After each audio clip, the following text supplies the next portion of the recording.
He's taken me off Instagram, by the way. I don't know why. I mean, he's one of the 4 cricketers who actually has unfollowed me or blocked me on Instagram. I mean, sorry, Shreyas. I mean, I don't know what I've said in one of the watch-alongs or post-match analysis pieces, but it's not sat well with him.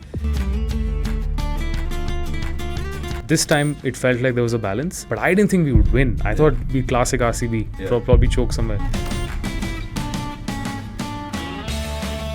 To see them win it, which was crazy because it was a summer of sport, and I'm pretty sure you saw it, Sanand, where South Africa won the WTC, RCB won the IPL, Spurs won a title against us, unfortunately, and so many other crazy underdog stories. It was just written in the stars, I feel.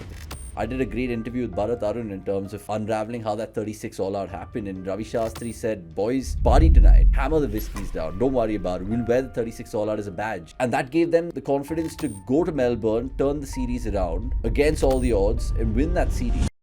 If you look at sport fandom, you can't rationalize it. You can only prepare for it. Just knowing that, people have actually lost their lives in innocence, who all just because they want to have a glimpse of the bus or their favorite player passed away. And now we sit here thinking, how the hell has that happened? It's a very interesting one, Bumrah. I think I've been very vocal about it, and not many people will like me for saying this, but I think Bumrah...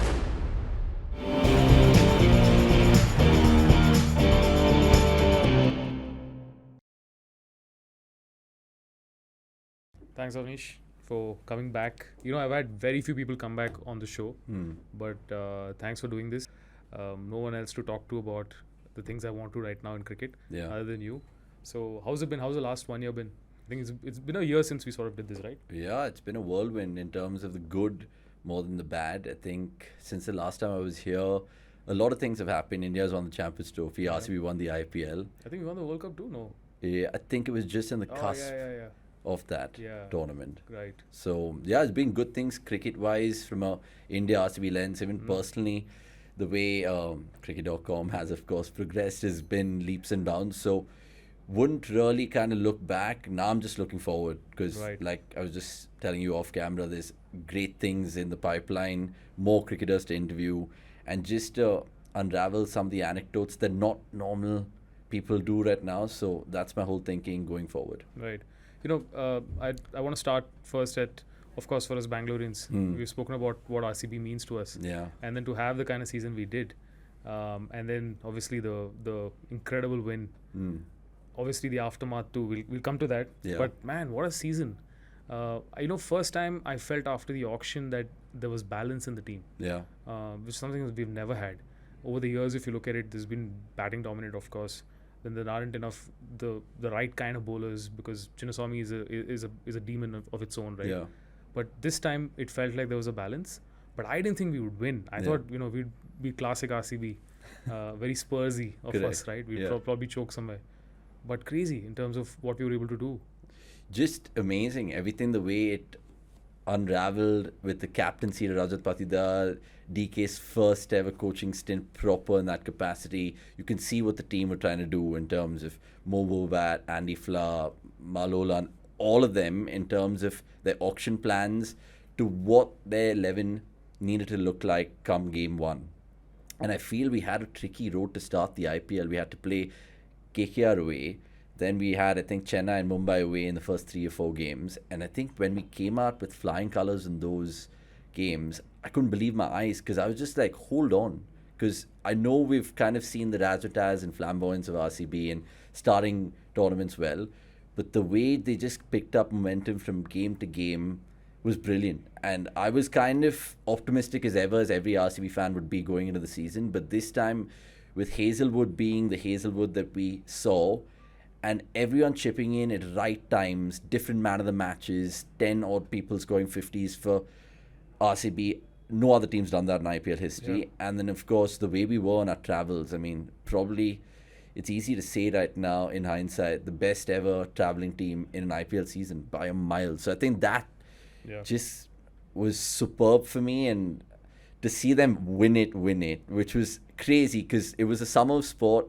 And I'm pretty sure you saw it, Sanand, where South Africa won the WTC, RCB won the IPL. There was Spurs won a title. Spurs won a title against us, unfortunately, and so many other crazy underdog stories.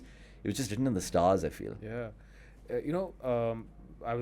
Did you go to the finals?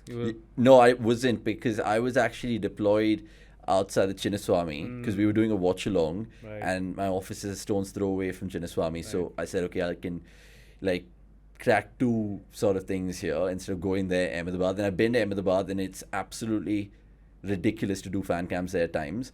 It would have been a different flavor, sure, Yeah. but me being the Bangalore boy, had to see it in my own city, which was madness, which I'll come Right. on to. Yeah. So I got a ticket in the morning. Yeah, Right. At about 8 a.m. my friend pinged and said, "Dude, I have a ticket. You want to come watch the game?" that's wild. Look for flights. There are no flights. The only flight is at 9:30 p.m., which Yeah. meant that I would have landed probably at around 11, and then that's probably when the game ends, right? Yeah. So there's no point. So I didn't go. So I said probably stay back and watch. But it was crazy. Like I think so many things aligned, and then to have the kind of run we did in the game in the qualifiers. Yeah, The one before that, the one in LSG, which was I think the highest chase ever. it was mad. Everything aligned, right? It just seemed like this was the year. Yeah. And I don't want to say that I'm an England fan in football. Let's make that clear. Yeah. And even in Premier League terms, etc. At United, we keep saying this is the year we're going to come back. Yeah.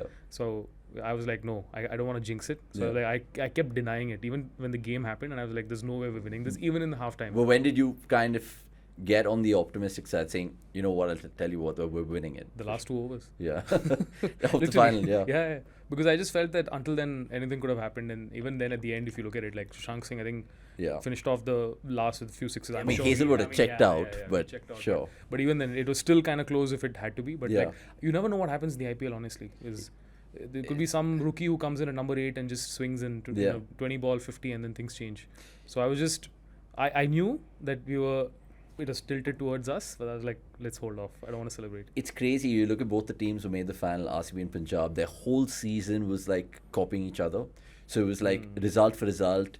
RCB winning away, RCB losing at home, but Punjab doing the similar thing. And it just got to a point that even the final was ditto. RCB got 13 runs their first over, so did Punjab. And then I was just thinking to myself, oh my God, we need someone who really opens up the game. Then that couple of shots Priyansh Arya played, which just went over the keeper's head, and I said, here we go again. Typical RCB. They never got the luck with the bat, but this time Punjab enjoying it. And then when I saw that Salt catch, and then Shreyas go so early on in the chase, I was just like, you know what? I think we might be turning the tide here. I predicted that, by the way. Yeah, The Shreyas would fail. yeah. But he had the amount of confidence going into that final was incredible. Yeah, but there's a pattern in him, man. I think he fails in big games. He's not clutch. He's taken me off Instagram, by the way. Oh, wow. I don't know why. I mean, he's one of the 4 cricketers who actually has unfollowed me or blocked me on Instagram. I mean, sorry, Shreyas. I mean, I don't know what I've said in one of the watch-alongs or post-match analysis pieces, but it's not sat well with him. Just the fact that he could walk the talk in terms of going out to RCB in that first knockout game and then saying, you know what, we lost the battle but not the war. Then to put in a man of the match performance like the way he did against Mumbai. And then I was just like, dude, like this guy really wants it. And that's the narrative I was thinking, Punjab could really kind of spoil RCB's party here. But then there were too many things going right. I mean, the whole country, if not the whole world, wanted to see RCB win the title, to be fair. That fandom and craze, we know it as Bangalore boys, but now that I've traveled so much in sporting and non-sporting countries, that's one team which stands out. I'm not going to be quoting Somalian pirates wearing the RCB jersey, but like I went to Japan 2 months ago. I was doing a trek near Mount Fuji, and there's a couple of blokes wearing an RCB jersey there, and I was just like, wow, this is madness. And they were like from Indonesia, something like that. So obviously, Indians? Yeah, I mean they were part Indian, part Indonesian, but like they were just RCB fans, and I was just like, dude, this is incredible. I'm like 7,000 miles away from India, and or whatever Japan is to us, and RCB all the way. It was crazy. It's everywhere, right? I know I went to watch a game in February, India Park in Dubai. Yeah, And there were guys in the crowd there wearing RCB jerseys. yeah, Right? It's everywhere. To be Yeah. honest, I've seen them in England Yeah. during Premier League games. There's someone walking around with a Virat jersey. yeah. It's mad. It's actually, it is crazy. I was always thinking to myself, why is this the case? Because is it that Liverpool syndrome that was there for the longest time, where They had a one- great team yeah. in the past then were not, maybe like how we are right Yeah. now, but went for a long period without winning, and then the fans were always just so passionate. But I've just not really cracked what it is.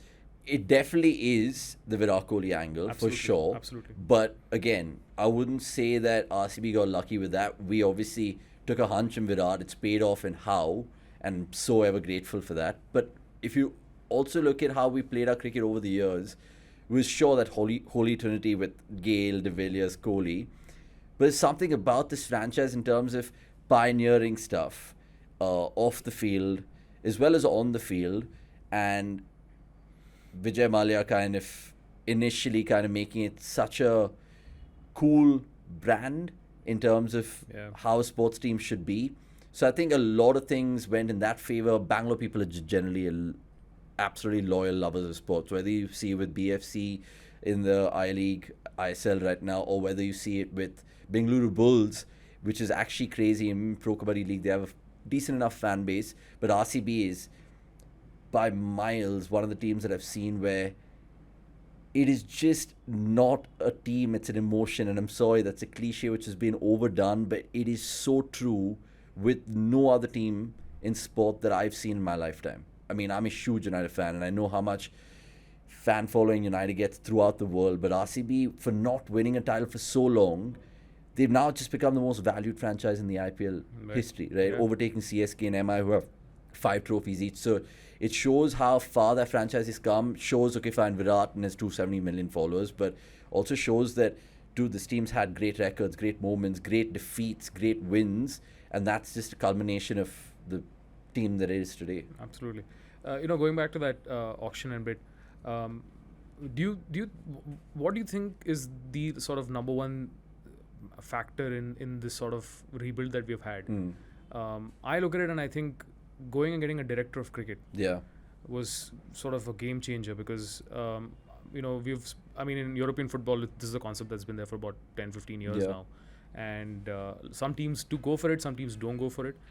I would never thought that it would come to cricket, just because it's generally it's a 2-month gig. Correct. Right, and but then you think of it and you think, okay, this is where you probably need it because it's a 2-month gig. Exactly. Right. There's so much that happens in the off season that people don't know, and every year with data and with just technology and awareness and the kind of analytics that's coming into T20, I think you need a lot more sharper minds to make better decisions. Yeah. So I think getting a director of cricket sort of signaled that change, where it's no longer the management running it, but now we are professionals. Yeah. Do you think that's something that probably only Chennai and Mumbai did, but then now RCB did that, plus maybe they did 3 other things behind the scenes that probably people haven't noticed?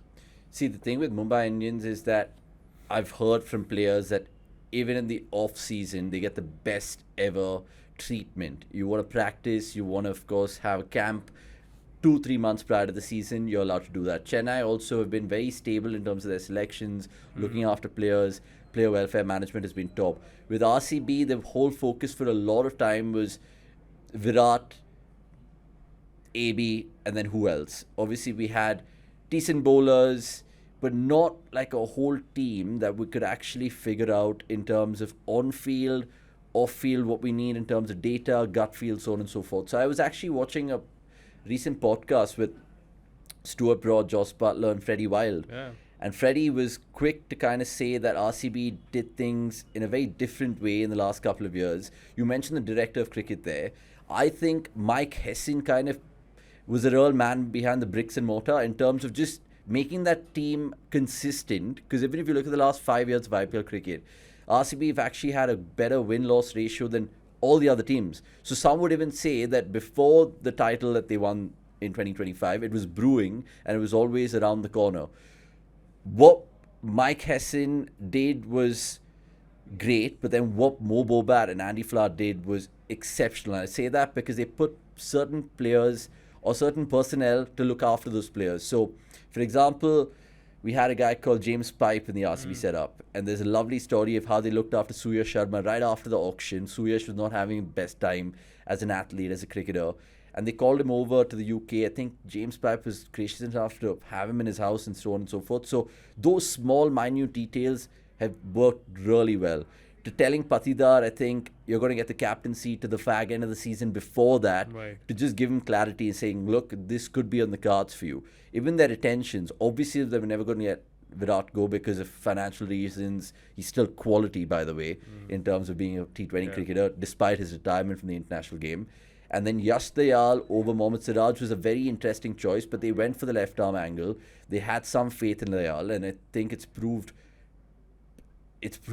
them so right. It's incredible. Because look, no offense, Siraj also had a decent outing with Gujarat, but Dayal just gave us that something else we needed, even though we had Bhuvi and Hazelwood. I think he was brilliant. So the retentions were spot on. The personnel that they've got in terms of training is spot on.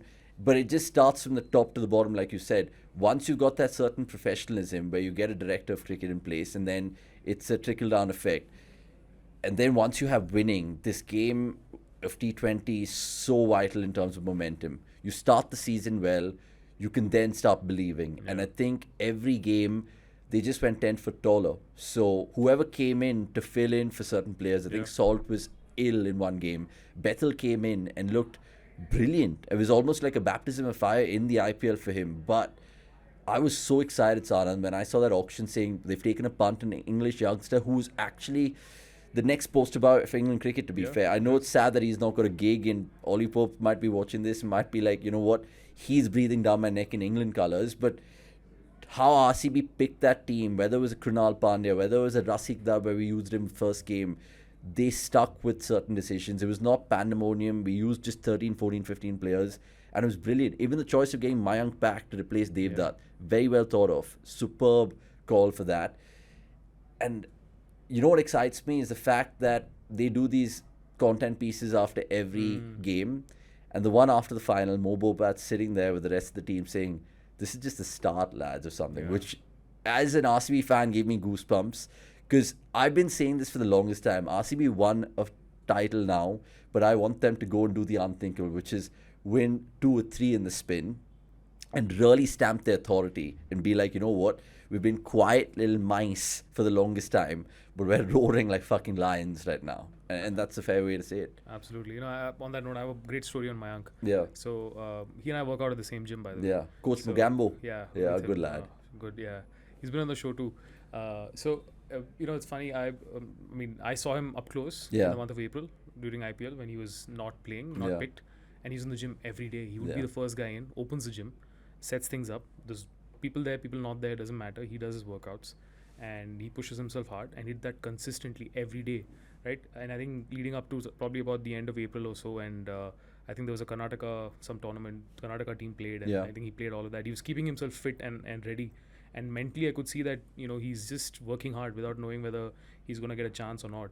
And then when that opportunity came in, it just fit him in. And he got thrown actually into the mid of things, right? With that last game in LSG. Yeah. And it was so great to see him play the way he did. Yeah. It couldn't have happened to a nicer guy, who I think is an absolute, 100% top guy. Yeah. And team man. Yeah, absolutely. I think that's first thing that Virat acknowledged when Mayank walked in that dressing room, saying this guy, even if he's not playing, the way he kind of keeps the spirit, peppy guy, says the right things, great lad in the team. And even till today, I think he works out with RCB's women's batting coach, RX Murli. They have a setup in Whitefield. They do. Yeah. And it's a great academy. I think I've done a piece there. And I think he uses that really well to his credit. And it's so important for other cricketers, other sportsmen to realize that there's always a chance around the corner. You know that, okay, fine. As a sportsman, you never write off anything, but you have to keep yourself not just in the bubble or in the scheme of things and breathing down people's necks, but keep yourself fit first and foremost. So Mayank, just knowing him as a Bangalore guy, props to him. And I think there might be an interview with him brewing soon as well. Great. So Mayank, I mean, to be fair, I think the RCB guys, they haven't got a sign-off to speak as yet with all the aftermath which happened, which is absolutely shocking. And I don't know if it's a perfect segue to go into that. Yeah. We should talk about it. Yeah. I remember seeing your stories on that day. Firstly, I think we win the title, and it's just not even 24 hours. We're here, and I mean, of course, all of that stunts and the PR stuff about it, keeping that aside. Fans show up, and we've had so many fans show up for the unbox, for other events, and you know, it's just like a regular day, but you know it's going to be crazy because people are going to come from all parts. Yeah. And I remember you putting out a story before the game, I mean before the event, saying you're headed there and stuff. Yeah. And I think you were also, I started watching some of your stories when you were there. You were talking to people. Yeah. And then parallelly on Twitter, there's a lot of information coming out saying the metro is really full. From Cubbon Road to Majestic and stuff, and people are flocking in lakhs, and metro has been suspended and stuff. And then you're like, okay, it's crazy, but you still don't think it's gonna result in something fatal, right? Yeah. But what is it like for you? Because I remember one of your interviews had somebody who ran up to you and gave an interview and said, listen, don't go in that direction. Yeah. There's something bad happening there. Yeah. So you probably saw all of it. It was crazy. It was a typical Bangalore hot afternoon. The way I see it was, let me just rewind the clock 12 hours prior to what we had that unfortunate afternoon, I would say, because when RCB, of course, won that night, Son, and people just went mad. Let me just put it out there that I've never, ever seen MG Road or Anil Kumble Circle or Kasturba Road or Chinnaswamy Main Street like that in my life. I'm a Bangalore boy. I've spent multiple Diwalis, Christmases, New Year's here.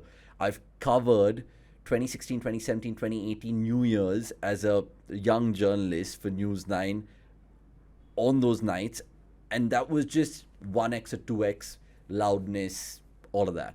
This was just madness. People were channelizing their inner Stone Cold Steve Austins, breaking Pepsi bottles, pouring them themselves. There was one guy who used a proper lar, sort of bijli lar, as like a dupatta, where he was just unfurling it in the air, no fucks given in terms of, okay, whether the firecracker is going to go to my eye or someone around me. Everyone was just having an absolute ball. People obviously like drunk AF, and emotions were just going through the roof. I've seen grown men cry. I've seen aunties just can't believe their eyes. Kids on tops of cars. It was just something so memorable that I'll never forget in my life, right? So that was what, 12:30 to 2:33 in the morning, maybe till 4-5 in the morning. At that point in time, the government, RCB, DN, everyone should have realized, okay, fine, this is crazy. It's literally earthquake scenes here in Bengaluru. But they didn't understand the magnitude of what's going to come. And I say that because, like you said, we've seen fans go crazy in Bangalore, BFC, RCB, stuff back in the day. There were a lot of fans who came from different parts of India, different parts of Karnataka, taking the overnight bus from Mangalore, from parts over Tamil Nadu. And obviously, the whole question was civic sense. Question was mob mentality. Question was pushing and shoving, a little bit of argy-bargy. That happens everywhere. We saw that with PSG winning the Champions League this year, where two men, I think, went spurious with a car and ran over people, unfortunately. So we've seen how stampedes can really take a toll. I think when Argentina won the World Cup, it wasn't peaceful in Buenos Aires. So it wasn't just an India thing, it wasn't just a Bangalore thing. But what would I say to what unfolded that afternoon? Just pure... You can't ever... How do I put this right? If you look at sport fandom, you can't rationalize it. You can only prepare for it. And they didn't prepare for it because they thought, okay, a couple of sort of security personnel over here and like signages would probably steer the crowd in the right direction, but they just lost control. And the Karnataka police was so out of hand that the ratio from cops is to people was a joke. I think it was about 200 people to one cop. If you actually had to go into the specifics of it. What stands tall in my head and really sorrow till this day is I interviewed a girl who went into the whole melee. She was one out of the 11 who lost their lives that day. And it's absolutely like saddens me. In fact, that night I was just like delirious with RCB winning, but then just knowing that, people have actually lost their lives in innocence, who all just because they want to have a glimpse of the bus or their favorite player passed away. And now we sit here thinking, how the hell has that happened, right? And RCB, I think, have come out saying that they might start a whole fund for the 11 deceased in terms of compensation to their families. It's called RCB Cares. And I think it's kind of a watershed moment in cricket history, especially IPL fandoms and people who go to the stadiums, in terms of the Hillsborough moment, right? In terms of, okay, fine, that was a stadium disaster and lives were lost. But I feel like as soon as we see RCB play the next game in the IPL, there'll be a huge banner for those 11 lost lives. I think there'll be a minutes of silence for those 11 lives. Maybe we might do something ourselves as RCB fans in terms of the 11th minute of the game or something like that, because I know how this team thinks. I know how the fans are so passionate about it.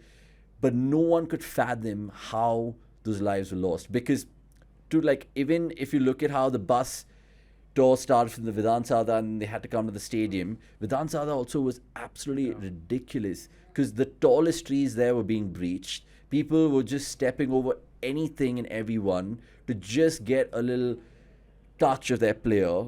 It was not safe for some of the players as well. Obviously, I say that because, look, these guys are superstars and they have Z security and stuff like that.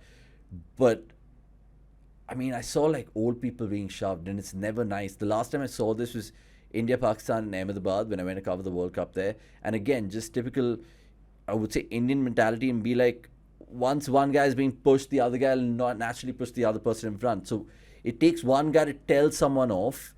But then just to sum up that whole 45 minutes to an hour was crazy. Because we put a clip out on Twitter, and then people are throwing daggers at me saying, how's this guy having the high octane energy and being so happy when people are dying? And they didn't realize that was 2-3 hours before this whole pandemonium and hullabaloo started. So we got slack for that. But ultimately, I think it was a dark day, no mistake about it, because from the dizzy heights of winning an IPL title to the lowest of lows to seeing 11 RCB fans lost that day, I mean, still pains me as I narrate the story. Right. Do you have a take on who's responsible?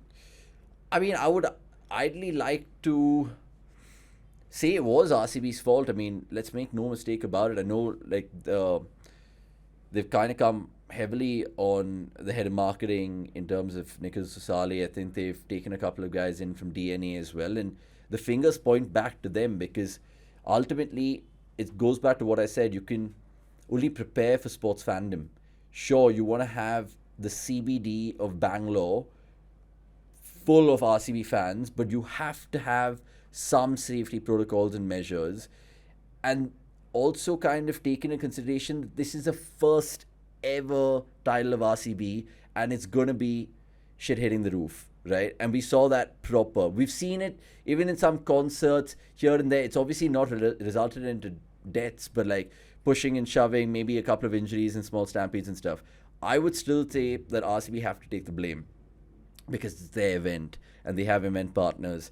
And I don't know if I'd like to bring in the government into this, but surely one connects the two. If RCB got permission, they've got permission from the Karnataka police. Maybe it was not really seen through, but surely there'll be somewhere down that line that someone's blamed, right? And if they have to cop that blame, so be it, because you can't afford lives to be lost. And as a franchise, do they want to take that on themselves? Obviously not, but I think at the end of the day, people will remember the IPL and the hurrah behind it, but also this little black spot where, damn, the next day though, it was something that we'll all remember for different reasons. Obviously, you don't know how to react to it, because we've not even had 24 hours to actually really soak in the win, because it turned from this jubilation to absolute disaster, right? Yeah.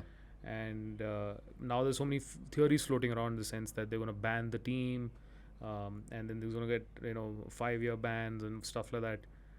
But I don't know if there's a reference to something like this ever in sport, especially in India.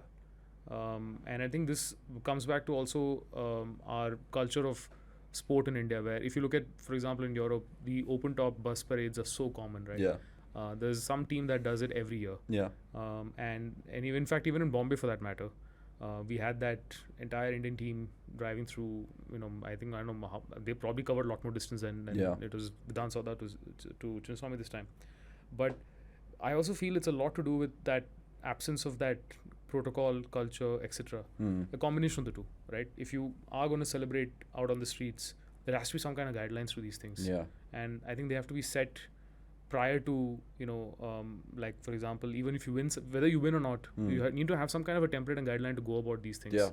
And I think it's a lot down to our nascent sporting ecosystem and The culture is very Bollywood films, right? Yes. Which is what it is, right? If you go to theater, there's no protocol of how to line up for a big film and how to celebrate after you come out. You just do whatever comes to your mind. Correct. I think a lot of that spills over into sport, and I think that's where all of this sort of gets murky too. Yeah, but like I feel like again it comes down to crowd management. Even if you look at the Wankhede or Marine Drive hosting bus trophy parades in the past, they've got like 2, 3, 4 days to think about it and how it's going to unravel. This is just okay. Certain players need to go away, and it comes back to them. I'm surprised of how that sort of a news comes out, and like honestly, that it didn't matter. I'm sure if we had a celebration without Virat, we would have still. I mean. Yeah, and I don't think it's Virat here because I think Virat would have probably stayed back. I think the whole talk was one of RCB's international players, Josh Hazelwood, going for the WTC. Obviously, this IPL was kind of postponed in a way with the unfortunate war that we had with Pakistan. And if it just stuck to normal kind of scheduling, then I think it was all fine. But that can't be the reason why 11 lives were lost. I think it comes down to a culmination of reasons. One, what you just mentioned right now, that it could happen in any part of the world, but more so in India because people have a lack of civic sense. And then the crowd control is a measure that we've seen, been successfully done in the past in Mumbai, outside Wankhede at the Marine Drive, because they could facilitate those people in that straight line. Here, you have people going through Cubbon Park, coming around Vidhansada, then Kasturba Road, Queen's Road. So it was just pandemonium. And they didn't ever envision so many people doing this, right? Like, and I can tell you for a fact that I saw just different walks of life, whether it was a young girl with her friends, a bunch of schoolboys, auntie and uncle, grandmother, grandfather, anyone spilling over from the Church Street CBD area. They just wanted to kind of just get a sniff of what's happening.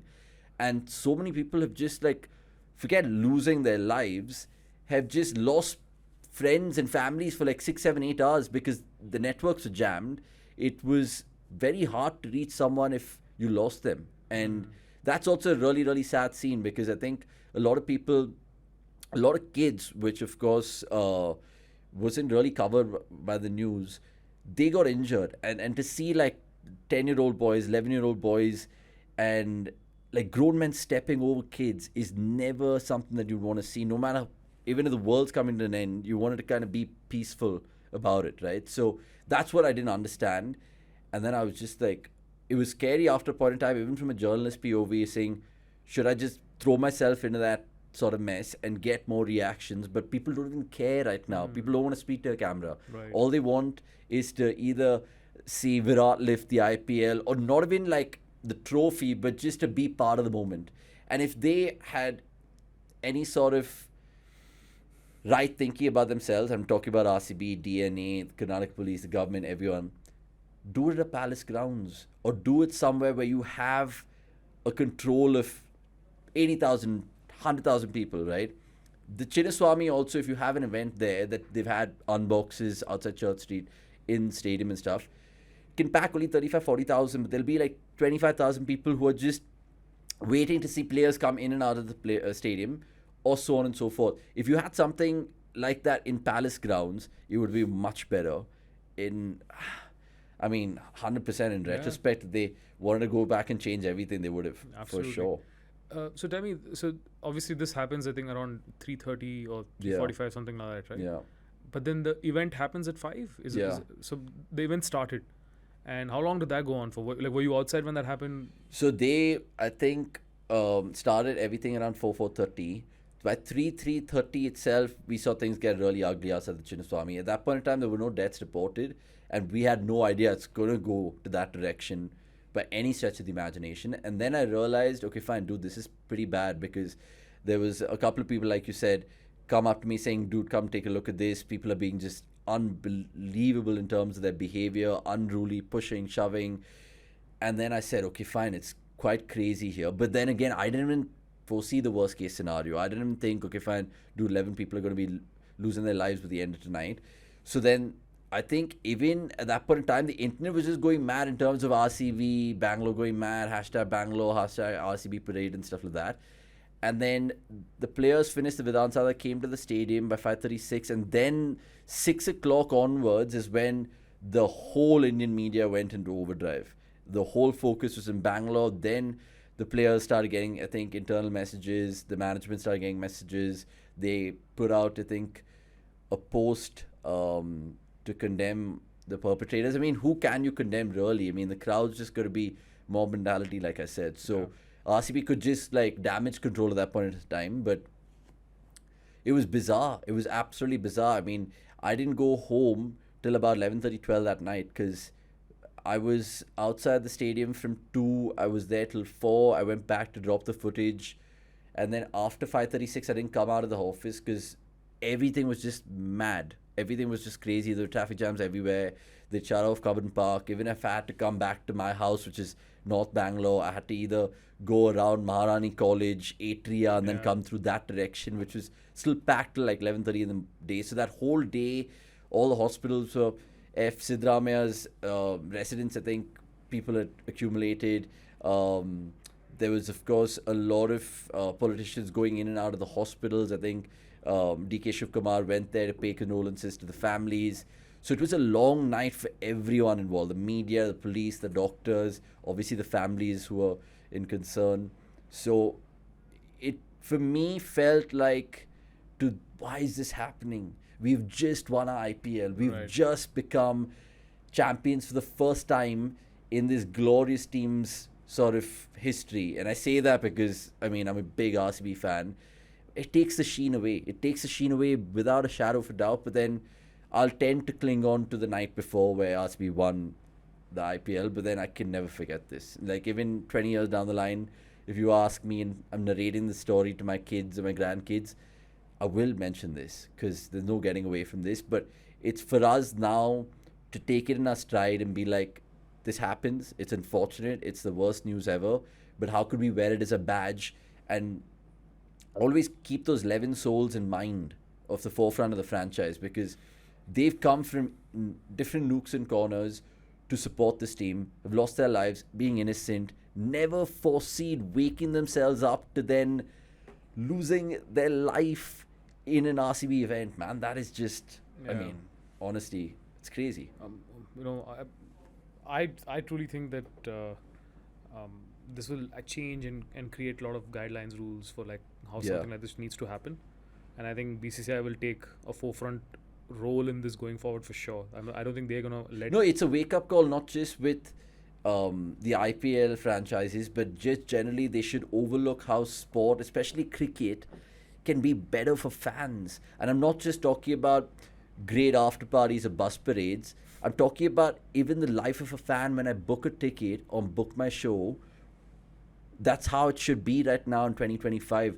Sure, you should also have the option to kind of look at tickets at the Chinnaswamy if you can. But they've kind of done it in a very bizarre way still, where I feel sometimes BCCI being the biggest cricketing body in the country, in the world, beg your pardon, just make fan experience way better. And I'm not even asking for beer in the stadiums. I'm not even asking for... that's there, to be honest. I mean, there's a bit of that if you go to the premium stands anyway. Or like those little clips that you get if you're watching a game in UK, right, where you can get commentary. I understand environments are completely different, but it comes back to what can you give the fan, because the fan is the lifeblood of any sport, is the lifeblood of cricket, and you've got to treat fans better. It's hot, it's humid, that's historically been true in India. Water should be easily consumed in a stadium. You shouldn't be waiting for 20 minutes. You shouldn't be pushing and shoving people to get one flimsy plastic cup to drink out of a water container. But you'd probably be a better judge on this because you travel around the country and go into a lot of these stadiums. Is that a problem only in Bangalore? No, it's everywhere. Right? It's everywhere. Bangalore has a real problem because if you are not in the premium gates, to get into the stadium and to get out is a real problem. And it's expensive tickets. It is. All tickets are expensive. Because I think ever since they put in fixed seats, I think they've had to reduce the numbers. So we've, I think, gone down from some official count of 50,000 to now like 35,000. So it's probably better viewing experience. I mean, I know from the times when it was plastic red color chairs. Exactly. And we would all sit on and, usually one of them would break. Yeah. But it doesn't matter. You still figure it out. Half of them are standing. Yeah. It is not a great experience, honestly. But then the atmosphere is such that you just forget everything. Exactly. So many people's bucket lists right now to just go to the Chinnaswamy to watch an RCB game in the evening, whether it's a Monday night or Tuesday night or proper weekend doubleheader, and you're watching RCB CSK in flesh. There's no better feeling in the world. Yeah, absolutely. And I feel they can just make it so much better. Sure, when you go into an RCB hospitality box to watch the game, I swear to God, it's one of the best feelings to watch a game in India, because you're getting a Negroni, you can get sushi if you pay really, really for the high tickets. And I've seen fans who probably paid more money to watch an RCB game than their own weddings. And I'm talking about the lower strata of society where they do anything for this franchise, where you're paying 30,000, 40,000 bucks for just a single game to watch Virat. And God forbid if he bloody gets out for like naught or doesn't trouble the scorers, right? Yeah. But then what I would also say is that other stadiums around the world, or in India for that matter, are cheaper tickets, but still it's not chalk and cheese in terms of experience or convenience or systematic sort of evidence to show, okay, fine, this is how you enter the stadium, this is how you get out. If you want to go get a bite, this is what you can get used to. Even when you're paying $1,000 or $2,000, there's a lot of running around that you need to do, which is fine. I'm willing to take that on board as a fan. But then sometimes the food is over, the toilets are smelly, there's a leaky roof. Sounds like Old Trafford in terms of the football side of things. But I mean, jokes apart, Sanand, I've been watching cricket as a fan, now as a journalist for the long time in this country, and there's so much which can change. So much which can change. I'm not asking for incredible world-class standards like how England and Australia are, but like just basics, dude. Just like, I don't know. Now with the world we're living in with technology and QR codes and virtual reality experiences and fan zones, you can do so much with the game. They are doing it in some stadiums. They've done it for some tournaments like the World Cup. I think Dharamshala had a really good time at their concourse. They were doing a fan zone sort of thing there where you're having a little sort of fun and games with your kids, and it becomes a family event to take your day out, your kids out there. But Chinnaswamy, how can it improve going forward? Reduce the ticket prices, but also just make it very convenient. Like, what I would also say is that the greatest stadium in our country, so it's known, at least in the last 4 or 5 years, is the Narendra Modi Stadium, right? And even that baffles me, because it's the biggest stadium in India with just one entry and exit gate. So around the stadium, you have the river which flows by it, and then you have like a bunch of like jhopatpattis or huts or shacks for the labourers, which are covered actually to kind of not be shown during the World Cup time. And it's again sad, because you're just thinking, dude, this is a Colosseum. You should have just the normal civic sense and the structural alignment to kind of get 4 or 5 different exits. But it's so sad, man, when you look at cricket in this country. Yeah, I also think sometimes it's by design just for crowd control. Like you could, like even in Chinnaswamy, when you're entering, I think the A stand, and then what's the straight one? I forgot the what end it is. stand, The end stand, right? Yeah. For all of them, I think the access point is one, which is at the Bemel end. Correct. Right? Yeah. And there's about, I think, probably half the stadium between the pavilion side to here. Yeah. Which is probably managed to 3 gates or something like Yeah, that. at least Chinnaswamy, you have the 3 sides. Yeah. So you have the Queen's Road, then you have, of course, Cubbon Road, and then the Chinnaswamy Road, which is there.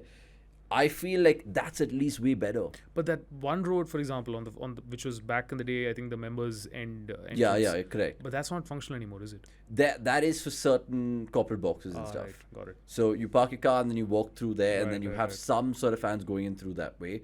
But even Wankhede, I think you have to kind of go through the hockey stadium behind. Obviously, everything is through Marine Drive, and you have your main gates through there. But then you can walk from behind as well.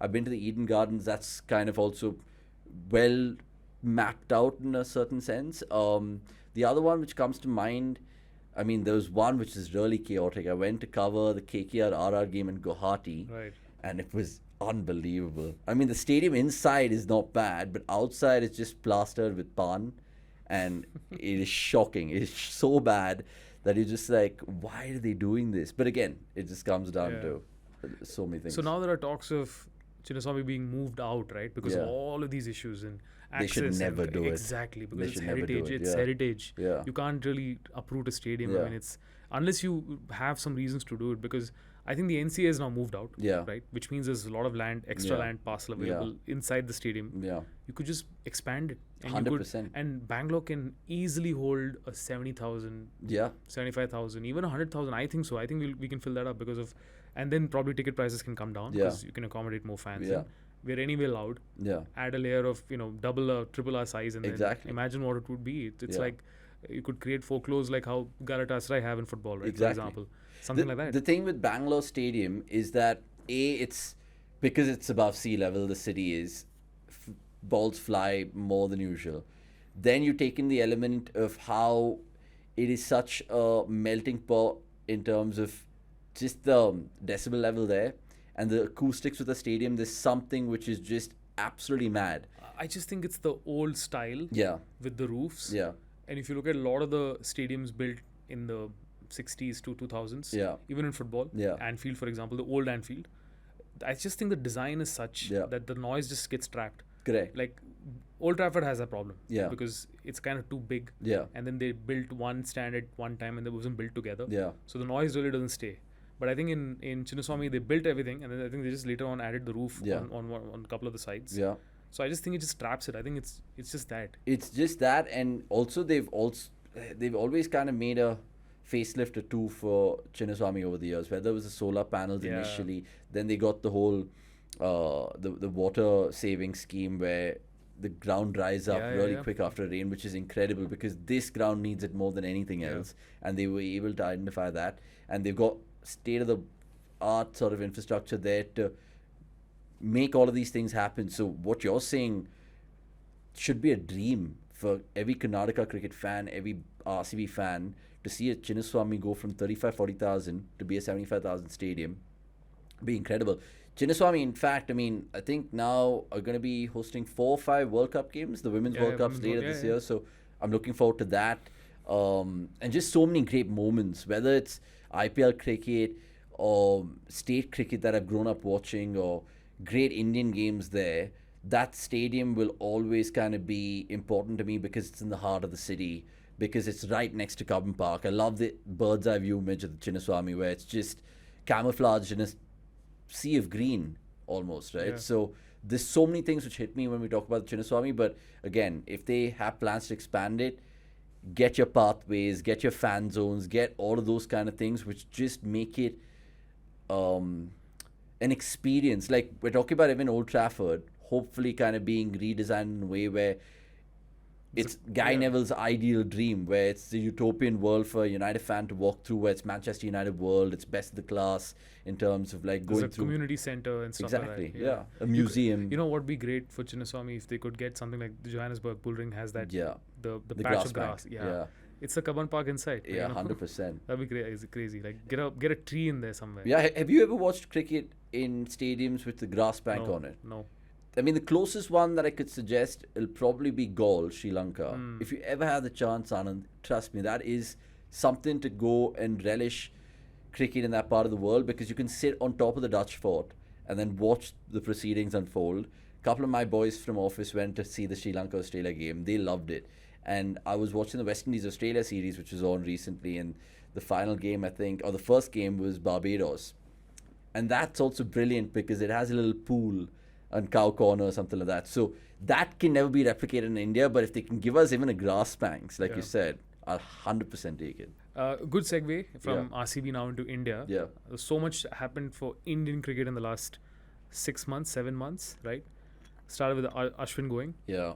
Right? That was kind of shock. Unexpected. I thought maybe another year, I don't know. Yeah. One more WTC cycle. Then Rohit goes. Yeah. That's a real shock because all through, I think, the IPL, he kept speaking about how he's looking forward to it, how he's going to probably, he said something like, you don't know, my last series was 5 months ago, you never know how the bat works later. And then you have a shocker in Virat going.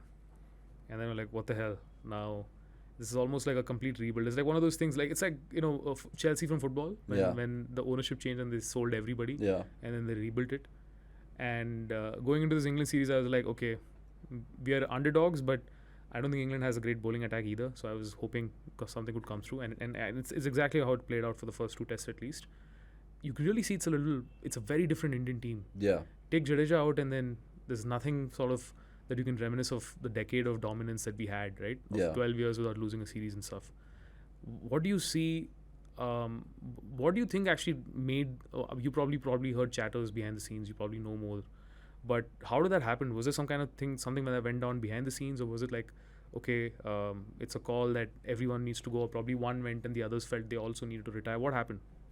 I don't think it was a domino effect, but people have painted it that way, where Ashwin bit the bullet first, then it was Rohit after the post show on the BGT, and then the writings were on the wall for Virat in many ways saying, is he going to be spared after Rohit has kind of got the axe, Ashwin's got the axe. Ashwin's retirement, I feel, it might have just sunk into him in one of the test matches in Australia, thinking, I'm a great spinner, I would probably bowl and feature in any of the 11s around the world right now, but I miss an opportunity to start in this Indian team because there's another guy called Jadeja, and they need a spin bowling all-rounder who can hold one end up in saner countries. I'm talking about Australia, England, South Africa, New Zealand, and sure, Ashwin has had good days in those venues, but now the whole perception is Test cricket with Ashwin being the off-spinner that he is.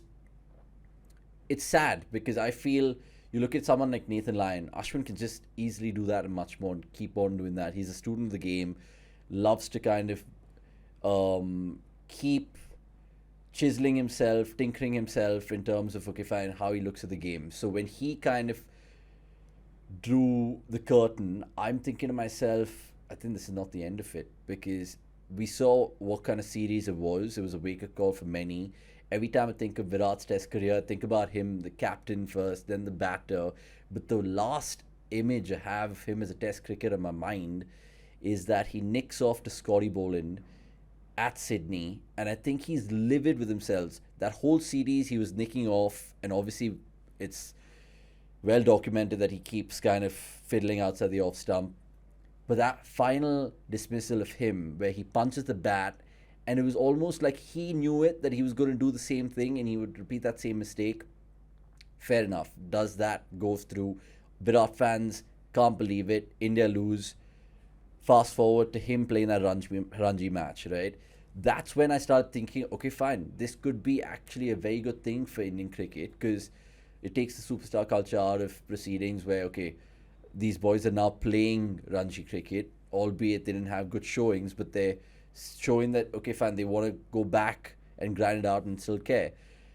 Then a lot of devil's advocates came out in terms of, is it Gambhir? Is Gambhir shoving these guys out of the window? And I feel it's a little bit to do with that, where he's just giving them blunt honesty and being like, listen, you guys might be having your days numbered, and many people might be sugarcoating this to you, but I'm not going to take that stuff anymore. And if it was that hard conversation that he had behind closed doors, who knows? I feel there's a little bit to that, but then I feel there's a lot of things with Rohit, Ashwin and Kohli, the characters that they are. They've said, listen, we know how our careers are going to unfold. We can see what's going to happen in the next 1 or 2 years. And I think they've just taken the step back. You look at Virat going to the Wimbledon to watch Novak, who's 38, and Virat's 36. And I'm thinking to myself, he's the fittest cricketer on the planet, especially for Test cricket, where he goes in every session, every hour, every passage of play with that same intensity and hunger. And now it's all gone. I fail to believe that, but it is what it is. I mean, I was watching a documentary with Ravi Shastri recently, and he was asked what would he have done if India lost post the BGT, and he said, I would have brought Virat back as captain. And I would echo those thoughts, because Virat Kohli and Test cricket just go hand in hand. And Virat Kohli, the Test match captain, it was just incredible. I mean, the last time England-India happened 4 years ago, we remember that series purely for Virat and the 60 overs hell and all of that stuff. But just to answer your question, I feel like it's a transition time for India. I think whether we like it or not, it's happened. And would I wanted to see all three of them elongate their Test careers? Sure. But not so much with Rohit, with all due respect. I think there's still a lot where he can offer in ODI cricket for us. Test cricket, I feel his numbers were also not going to give him that much of a long rope. I mean, he's not had so many overseas hundreds like Virat. Virat, the amount of credit in the bank that he had was unlike any other cricketer. So I feel like I would have still given Virat 5 more tests in England, probably waited for the home season and seen and asked him in terms of, okay, fine, do you want to just see this WTC cycle out? Because right now, you're going to be playing a handful of ODIs, you're going to be playing IPL cricket, and why can't you just make test cricket your scene? And Virat loves test cricket. So I was very surprised, perplexed. And then when he put it that way in terms of that Frank Sinatra song and that post, my heart sank, and I'm just thinking to myself, sure, we'll see great players come and go, but I'm not going to see another guy like Virat Kohli absolutely wearing his heart on his sleeve. Yeah. So why do you think they did not make him captain? Because it just seems like, is it just because they don't want to go back? They want looking forward? Or was it the fear that if he's captain and he doesn't perform, then that's a problem? I don't think they would have seen the latter. I think they would have just seen it from a perspective that Indian cricket always needs a poster boy. After Virat, who is it? I think Rohit also got the captaincy after Virat purely because of his performances as a white ball captain. And I don't like certain captaincy styles. I feel Dhoni let the game drift a lot when he was a test match captain. I feel even Rohit was exposed big time in that New Zealand series at home in terms of his decisions. And a captain can be only good as his team. But I feel with Virat at the helm, he just made India so unbreachable at home and gave us hope to win away.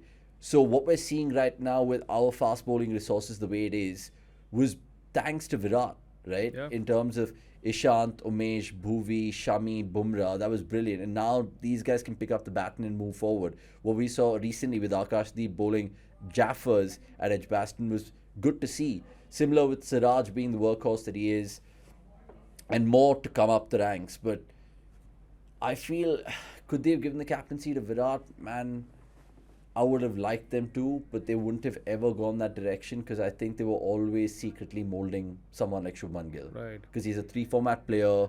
He has all the attributes to be the poster boy, like I said.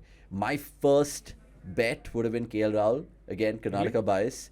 Purely because KL... But his numbers aren't that great either. His numbers aren't that great. And everyone would kind of also point to him not giving you confidence as a captain, him not being the clutch player that he needs to be. But there's something about me which tells me that KL could be the right guy to take Indian cricket forward in 3 formats in the next 2-3 years ahead. Now that the big boys have gone, he can look up to this challenge saying, you know what, let me grab the bull by its horns and take it forward. That's the dreamy Avanish and me maybe wanting KL to do that. But now Shubman Gill's got it. And they say sometimes when you get captaincy, your own performances and your own kind of power goes through the roof. So we've seen that with Shubman. And I think as an Indian fan, it's similar being a United fan. Whoever's your manager, whoever's your captain, you'd back him. Right. I have a feeling that we're moving towards a sort of a system in Indian cricket, at least in Test cricket, where we might have a team for playing in Sena countries and a team for playing at home. Yeah. Because I just think the skill sets, like if you look at it right now in the terms of the kind of people that we have in the team, look at a Shreyas Iyer, look at a Sarfaraz Khan, then look at a KL Rahul. I don't think they're all of them suited for all conditions. Yeah. Same thing with the bowling attack. I think we're going to play the extra spinner when we play here for sure, or sometimes even 3. Then that means it's going to be Bumrah and 1 bowler. Whereas we go abroad and then we might get the NKR in and we might get Shardul in, who probably 2 players who may not play tests in India. So I think that this is going to probably develop into something like that, where Gill, Jaiswal, a few others are going to be constant, like Jadeja and etc. Bumrah, of course, and then the rest sort of change based on the conditions. I just get a feeling we're going into that direction. Yeah, horses for courses, and it's the name of the game right now. I feel with the conveyor belt that Indian cricket is at right now, we can actually treat every format as a different sport. So you bring in your 15, 18 blokes in T20 international cricket, build them up for the World Cup next year, whether it's your Abhishek Sharmas and the likes of your Parag, so on and so forth. That's your T20 group. Your Test group can have the likes of your KL Rahul, Jadejas, maybe your Bumrahs around in terms of the experience, the little bit of the passengers from the previous team to usher the new generation in, because I love a Jaiswal. I didn't love his shot at Lords, the second innings particularly, but I love a Jaiswal in terms of the breath of fresh air that he is. I like how Pant is in terms of Test cricket, so you give him that respect and you tell him, listen, your vice captaincy buddy, your wicket keeping buddy, take it to the next height, because he's given us enough reason to believe that he's that X factor that we need, and every Test cricket team right now needs a Rishabh Pant. Yeah. So after what he did in Gabba, I was confident that India would probably get over the line at Lords, even though we were chasing 192. I know it was different case altogether with his off stump being knocked out of the ground by Archer, but coming back to how I feel it's going to move on for India and cricket in general, separate the formats, separate your personnel. That's right now, you know Rohit and Kohli have made themselves available for ODIs. 2027 is your next big assignment. Rohit said on record that he wants to really win the ODI World Cup before he really hangs up his boots. And I think that's how it's going to unravel. But do you think they're going to make it till there, at least Virat and Rohit?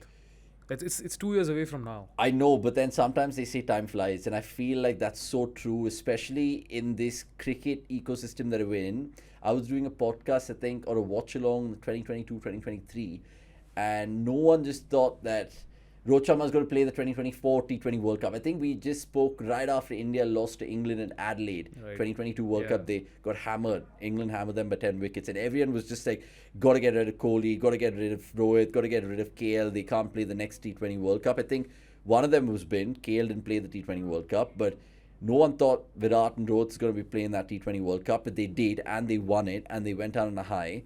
I think they'll do the same in the ODI World Cup in South Africa in 2 years' time from now.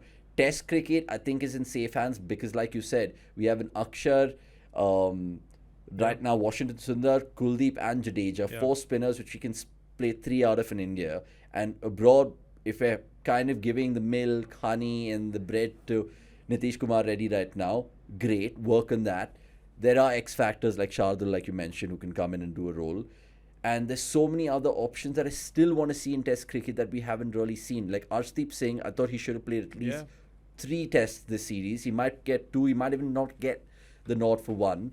What Gambhir also said and made very clear when he got the job as Team India head coach is that I want to see players come through the Ranji for Test cricket. I want to use SMAT as a litmus test for the IPL and previous numbers of seasons of the IPL. And for ODI cricket, it has to be the Vijay Hazare Trophy. So that's at least penciled out. That's a great way to just look at, okay, fine, how do you want to bring in new players? Because for the longest time, and I think we'll continue being a star-worshipping country, right? For sure. Whether it's Kohli yesterday and Gill tomorrow, that'll continuously happen. But I think with Gambhir there to oversee this sort of transition time, him being the hard task master, the school principal, if you like, it's going to do Indian cricket good. There will be some crazy backlash from the public. There'll be outrage in terms of team decisions, like we saw at Edgbaston when they were like, how the hell is Bumrah not playing this? We've gone 1-0 down in the series, but they turn out a 300-run odd win. So Gambhir was always going to be a character to fight fire with fire. There'll be a lot which we can look back in hindsight and be like, oh my God, that's that. But I'm keenly looking forward to it. But on that note, then is the answer also to have, you said, different personnel for different formats, to have different coaches then is Gambhir the man for all 3 formats? Or is the conversation going to be, do we need a director of cricket equivalent? Yeah. And then you get coaches under him, because that's what England sort of did, right? Yeah. When they went in that direction. So what do you see the format being going forward? I'm not a big believer in terms of separate coaches for separate formats. I know the amount of cricket right now being played is that, like I said, if you have separate people and personnel for different formats, then you get in a separate coach altogether. And England operated that for a long time, where Baz has now got the white ball gig, but before that it was Matthew Mott and then Baz McCullum. So I feel India, if they go down the split coaches route, they've tried it in the past before in some capacity with VVS Lakshman and tossed to Ireland and Zimbabwe. But he and so did on and well, so forth. right? I don't think VVS lost a game as a coach. Exactly. And again, how are you picking coaches? Because Ravi Shastri was picked without doing any sort of coaching. But he was a perfect sort of cheerleader. He was more manager. He was not really a coach, was he? Cheerleader. Just the fact that you can wake up, make these guys feel 10 feet tall in the morning, and get them up and about before every passenger play, after every tea break, before every test match.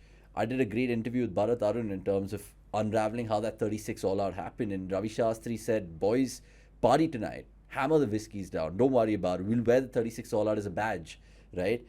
And that gave them the confidence to go to Melbourne, turn the series around against all the odds and win that series. So he was a kind of character in terms of telling you, this is how you are, but do you want to be remembered for this?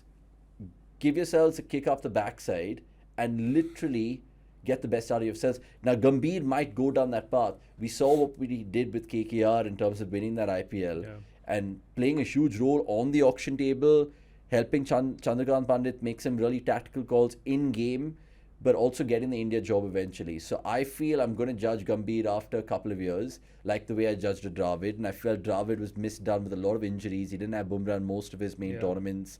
I think Rahul Dravid was a superb coach for India.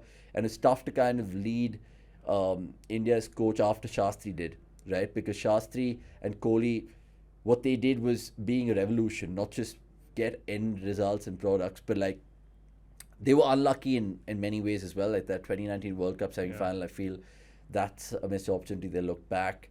But what they've done for Indian cricket in that 7-year tenure was brilliant. So that'll always be the high variant of the spectrum. Like India have got to that regard. And see, I mean, in this whole influx of T20s, you and me are romantics of the game. And we want India to be the best test cricket team. And if we are, invariably, you're a good ODI team and you're a good T20 team. Right.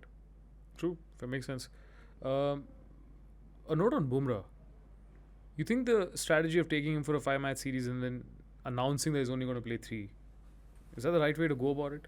I get the fact that his workload, needs to be managed, but it's concerning because then you question yourself. You question as to how long he's got, right? And he's not that old either. He's, I think, 31, 30. So it's kind of because he's by far the best bowler we've had. Yeah. Let's face it. Kapil Dev probably in era, Zahir. No, it's Bumrah hands down. Exactly. Hands down. Not match winning capability like him. It's kind of tricky in that position. But also the way they're going about it. They're announcing now they might just be forced to play him 4 tests. And then imagine he picks up an injury again, and that's going to come down to management as well. It's so many combination. But a note on him, like, what do you like? Do you think that he's got a long career ahead, or do you think this is the future for him now that he's entered in the 30s, where he's going to play a few games and then not play a few? It's a very interesting one, Bumrah. I think I've been very vocal about it, and not many people will like me for saying this, but I think Bumrah should play as much as possible. Yes, he's a gem. Yes, we should wrap him in cotton wool all the time. Yes, his action and his strain and his workload is incredible, because generally a fast bowler, the amount of weight that they put in terms of their release and their landing, the science behind it is flummoxing. It's actually crazy. And I think I've debated with my own chaps on various podcasts, and I've got belters in the comments where they were like, what do you mean you want him to play all tests? And I firmly stand by that, because yes, I'm going to compare him to Cummins, Stark, Hazelwood, who rock up invariably for Australia, like they've been doing for the last 6, 7, 8, 10 years, going to West Indies, playing a test match there, going to South Africa, keeping themselves fit, knowing which tournaments to prioritize. I think that's very big. I do not like the fact that India come out before a big England-India series saying Bumrah's only going to be playing 3 tests. Yeah. First of all, even if that's the case, keep your fucking cards close to your chest, man. Don't kind of let everything out there and open. That's point number 1. Point number 2 is that you're always going to find a conundrum. Right now, even in this series, we're 2-1 down. We're going into Manchester, which is more conducive of pace. Now, Bumrah can rock up and be like, yeah, I want to go play that one, and make it 2-2. And you go into Oval thinking, yeah, we need Bumrah for this one as well. First of all, Bumrah's come out saying, I'm going to play 3 or 4. And he's also acknowledged the amount of workload that he's going to go through. I just feel, this is going to sound slanderous, but Bumrah, please, you're a athlete. You put India first. IPL cricket can come and go. I know how much you are paid by the Ambanis. You're going to be, of course, a Mumbai Indians hero forever. But India first. Right now, he should have played all 5 tests. What is the schedule for Team India in the next 3, 4, 5 months? The Asia Cup has been like tinkered with. So even if we need Bumrah there, sure. Then we have a couple of home tests which we won't even require him for, because we're going to play Akshar, Jadeja, Kuldeep, and then maybe an Akashdeep, maybe a Siraj. So you can afford to rest there. And then, of course, we need him for the World Cup next year. I just feel they should pencil out certain series for him. Be like, dude, we haven't won in England since 2007. Get him on. And it's part of the WTC as well. I would take a hard taskmaster approach with Bumrah and be like, listen, you won't get injured. You can't just be thinking about it from a pessimistic lens. I know many people will be like, you're far optimistic to believe that Bumrah can play 5 tests, bowl 25, 30 plus overs on an average in those tests and still not have a back issue. I know he's had not bones of glass. He's not like a Louis Saha in terms of the cricket equivalent, but still, yeah, like pace is pace, Bumrah is Bumrah, and you want to see your best player come to the fore. Yeah. I would even go on to argue that Bumrah is probably the best cricketer we've ever produced. And we've produced your Gavaskars, Tendulkars, Kohlis, Kapil Devs, so on and so forth. That's an interesting take. Yeah, 100%. I believe that because what wins you cricket matches? It's wickets, right? What wins you championships is bowlers. And Bumrah has delivered that consistently. Now, I compare someone like Bumrah to Stark. And that's a conversation happening on Twitter right now after Stark getting 6 for 9, his 400th test wicket, 100 test matches. He's all there, up there in the pantheon of great Australian bowlers without a shadow of a doubt. And what Stark's achieved in IPL, a T20 World Cup, you name it, he has it. He has the most glittering resume a cricketer could imagine ever. Now, Bumrah, sure, he's one hell of a find. There's not going to be another Jasprit Bumrah. I can write it to you, especially in a country like ours where a guy's bowling 150 clicks and having fucking batters and toast is a joke. But please, you can play more. You can run yourself in the ground. You're an athlete. Do not be scared of injuries, right? No athlete, correct me if I'm wrong, Sana, no athlete would go into playing a sport thinking, yeah, but I have to manage my workload. Fuck it, right? Yeah, I think that's for more for the coaches. Yeah. And that's maybe the case, maybe he said, listen, I want to play all 5, and then NCA said, no, you can't play all 5. Maybe that's the reality But too. then, that's what I thought. But then when he came out and said, listen, I realize how I need to manage my body and stuff like that. I mean, to be fair, you're getting the best nutrition in the world. You're having a great support system. You know exactly how much your body can take. And like I said, your next 2-3 months after they come back from the Oval Test, you can chill the hell out. And even if India have some cricket, they have bilateral ODIs, you're not required. I feel we use Bumrah in terms of big away series from home. I'm talking England, Australia, South Africa, New Zealand, all of that. And your main ICC tournaments. It's as simple as that. Because bilaterals have become redundant. No one's going to remember what Bumrah does against South Africa at home in a 3-match ODI series. True. Right? So just look at it from that point of view. And I would be selfish because he's a game changer. I don't know, people will point to those numbers where India in test match cricket with Bumrah and without Bumrah. Yeah, that's been going around. And that's been going around too, which is a shitty narrative. Yeah, because it also shows how bad the batsmen have been in those games. Exactly. Yeah. And it's a confusing narrative because I don't want to go down that path because Bumrah has given us some incredible wins out of nowhere. I mean, you look at Perth, the first test of the BGT, or wherever he's going in terms of test match cricket, he's putting up his name on that ground. I mean, he just got his name on the honours board at Lords. He's done well in the West Indies and Kingston. He's done well in South Africa. He's done well in Adelaide. So he's done well everywhere. And I think for Bumrah to sustain, like to answer your initial question, whether he'll go on to play for 5, 6, 7, 8 years, I think he will. And I think he just needs to be smart in terms of picking and choosing the right tournaments to play in and giving himself a full go at it. Give it a full Monty. Don't be 80%, 90%. He's not even an athlete where he just would, participate just to fill up the numbers. He wants to be the guy. He wants to be the Kohli with the ball in hand. And it's brilliant to see that. So, if India are down in this series right now, 2-1, I'm Gautam Gambhir. I'm thinking to myself, play Bumrah in Manchester, at Oval, get the points, and then have a snooze in the Caribbean somewhere for 3 months. Don't even tamper with him. Him and Sanjana Ganeshan can absolutely plan for the future, no problem. But play him, yeah. He's such a bloody important cog in the wheel. And if you you said something very interesting, is that it's the impact of the franchisee cricket. Yeah. That's so true because I don't think they can let go of that big check that comes in the year, right? For like 2 hours of work. Yeah, because it's lucrative. 2 months of work, sorry. Yeah. Exactly, so lucrative. And that sort of is what, at least in India, we have leverage, because I think BCCI has so much power over the cricketers. Look at South Africa, Henry Klaasen retiring from all formats. I think Nicholas Pooran did the same this year. A lot of cricketers are now choosing not to play for country at all. Yeah. And choosing, and which I think doesn't have to be like that, right? They could just choose to opt out of it, not be centrally contracted, but then make themselves available to play the ICC tournaments. To be honest, that would work. But Yeah. I think the game needs to mature a little bit more. And on that, I have to ask you, Saudi, Yeah. right? They're entering cricket. Yeah. Have you heard anything? It'll be one of their sports washing ploys, I feel. They Of got course. boxing in, they got golf in, and they've burnt their hands with that. I think the plans will always But is it, inevitably go down that route. but what's the model? Do you think it's going to be more live golf? They acquired it, right? Yeah. Whereas if you see football, for example, they have tried to bring Super Cups, for example, Yeah. from Spain and Italy to come and play in the Middle East as a whole. I think that movement's going on. But is it going to be them creating something? Because I read something a couple of years ago where they approached the BCCI and said we want to invest and buy the IPL and then probably take it to Saudi, or do something in that region. But it sounds like they're creating their own league, a bit like the football stuff. Yeah. I feel it depends a lot on the big three. And I say the big three in terms of Cricket Australia, ECB, the BCCI. And I feel like two of them, BCC and ECB, I think they've come together in terms of say no.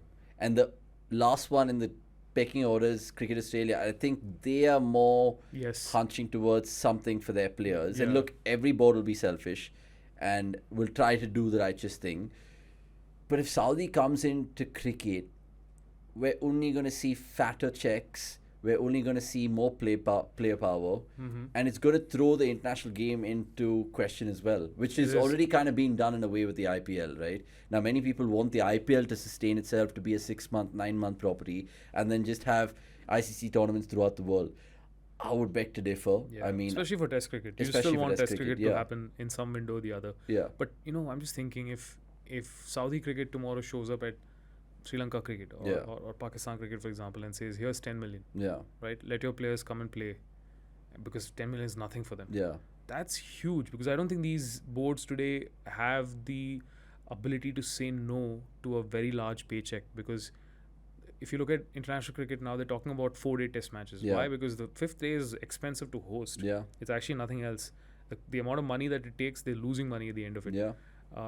I just feel that money screams in today's world. Yeah. Right? It's so hard. Especially those smaller boards. Yeah, exactly. And either the big three would be forced to dilute the profitability structure, where they have to give more back, or they're just going to end up losing. And it could have, it takes me back to the Kerry Packer.